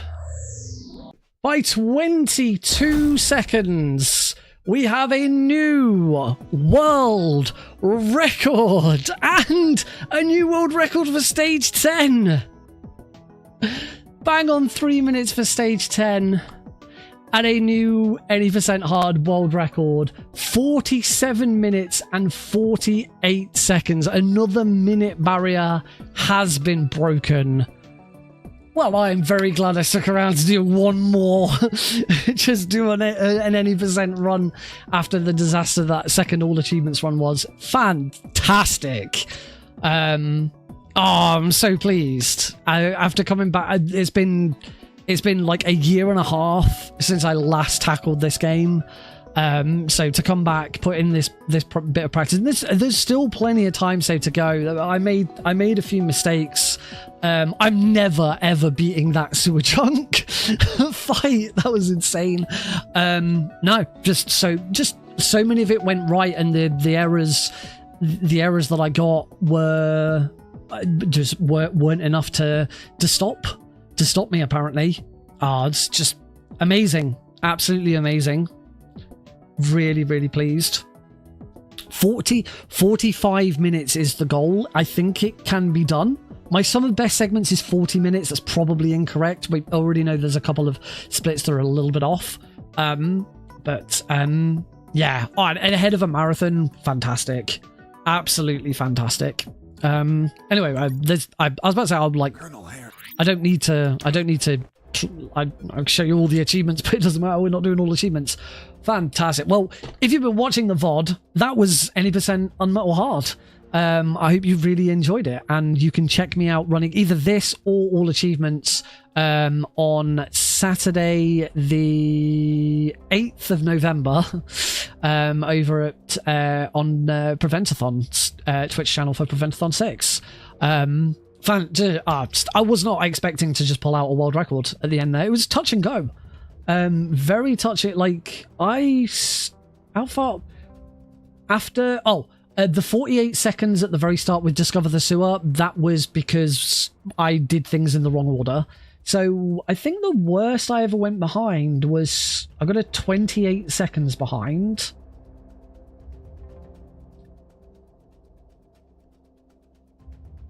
"48 seconds. I reached Nuke Sub 48 seconds behind, and from there on, I beat Nuke Sub. Yeah, Nuke Sub is crazy. Nuke Sub, the hardest boss in the game, and Sewer Junk, the second hardest boss in the game, are the two things that really made this run and made it doable.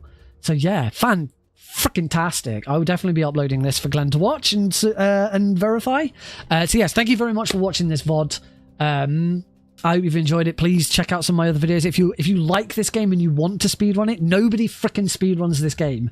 Me, Glenn, and Brackon are the only three people who have speedrun this game like in the last 2 years. So if you want to check it out, there is a full wiki.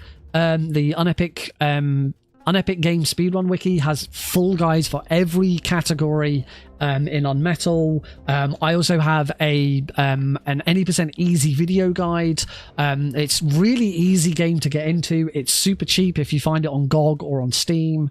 And it's fantastic. I always recommend playing it casually because it's just a really, really fun game to play. You miss all of the jokes in a speedrun.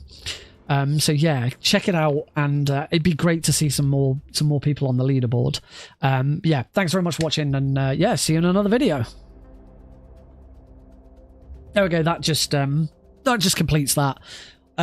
Wow, as I say, we'll swap over to another scene. Yeah, after all of that, I was not expecting to pull out a world record. Annoyingly, if it not been for that chapter 8 blunder, this could have been, I think it had still been a 47. I don't think I'd have broken the 47 barrier, but if not for that blunder, this could have been a lot better. But I'm still ahead of a marathon. Getting a world record after so much time is fantastic. Really, really happy. So yeah, thank you all very much for joining in and checking it out. That is the end of the stream. I'll be back on Thursday with some more. We've got to do some more practice of this on. Actually, I might take a break from this on Thursday because we still got next Tuesday. I don't think I'm busy or anything next Tuesday. We do still have next Tuesday stream, and then Prevent-A-Thon starts next Thursday. And I've also got my hotfix show on Thursday night, so I don't think I'm going to be streaming next Thursday, because I don't need to be ready for my GDQ hotfix show until half an hour beforehand, so 11:30. So I could stream up until 11:30, but with Prevent-A-Thon on, I'd rather people watch Prevent-A-Thon. I'd rather be available in case anything. I'm not scheduled to be working for Prevent-A-Thon on Thursday night because of my hotfix show, but I'd rather still be around at the start in case anything goes awry and they need because it is my package they use. But what I might do, just because I don't want to get too bogged down in UnMetal and like I always hate it when I get to a marathon run, and by the time I get to that marathon run, I freaking hate the run because I'm bored of it again. So yeah, we might take a break this Thursday, do some more practice of this next Tuesday. But I'm not sure what I do this Thursday. That's the only thing. I don't really want to start like learning everything or nothing and then leave it for 2 weeks. So maybe we just do UnMetal anyway. I certainly don't. I'm not fast-paced events. Fast-paced for Pride. Their schedule is released the same weekend as Prevent-A-Thon. I don't know if they're doing a schedule reveal. Obviously, I won't be watching it because I'll be dealing with. I might watch it on the side whilst I'm dealing with Prevent-A-Thon stuff. But that will be determined whether I've got one more speedrun marathon in me for this year, which is Fast Pace for Pride, where I'd submitted MGS3, All Keratons, European Extreme. Obviously, if that does happen, I will need to do some practice on that. As I think after it's announced, it's only like 2 weeks, something like that. I think there's a good chance that I will be in it. It's a very good run.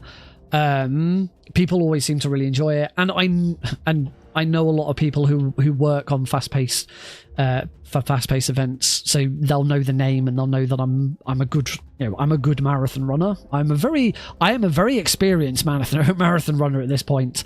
Still seems crazy after all. I still remember like my first ever marathon submission. I didn't get in, and I was really bummed about it. And then like the next couple of marathon submissions I did get in. I actually had a really crazy day. My very first speedrun marathon was a marathon called Fast Firsts, where runners were encouraged to submit the first speedrun they ever learned, or another speed run that they considered like their first, that was like an important first or something. So I submitted 2 runs. I submitted Klonoa 2 Lunatia's Veil because it was the first speed run I ever learned, and I submitted Metal Gear Solid 1 Any% Easy on PC because that was the first speed run that got me into speedrunning. That was the first marathon I ever got into, and the first marathon that I ever actually, no, it wasn't the first marathon I ever got into. If I recall correctly, the first marathon I ever got into was, because this was just sort of as we were coming out of COVID, so on online events only. UKSG did an online event, and I did a Metal Gear Solid Any% All Bosses. Metal Gear Solid All Bosses Easy speedrun race against House Test for UKSG. That was the first marathon I ever got accepted into. But Fast Firsts was first, so they accepted me afterwards. I learned afterwards that I was in Fast Firsts, and then Fast First took place, and then like with an hour's break, I then did UKSG. So my first speedrun marathon that I ever did, I did 2 in one day, and then just after UKSG ended, ESA, which were also doing their summer event online and not in person, then announced their marathon, their schedule for their ESA summer event, and I got accepted into that. So yeah, my very first marathon, the day I did my very first marathon, I did 2 marathons on the same day and found out I got accepted into ESA on the same day. It was a crazy day. Yeah, obviously since then I think I'm close to 60 marathon appearances now. Over the years, I love it. I think being in marathons is like my favorite thing to do in speedruns. It's so fun. It's so good to be in front of a new audience and work with so many different people. I love it. And GDQ being a hotfix showrunner, obviously, is I get to do that like twice a week. Once every 2 weeks is what I'm trying to say. So yeah, it's fantastic. But yeah, thank you all very much for joining in. I will see you on Thursday for something. I'll work out whether I want to do more on metal or what. Clearly all achievements still need some practice, but my second run died because I soft locked it. My first run was actually not bad. Yeah, it had some problems, and there was a lot of time loss in it, but it was still within the estimate I gave, and it would actually be fine for a marathon. So sticks and stones. No, I don't know what I'm trying to say. Good night, everybody. Is what I'm gonna say.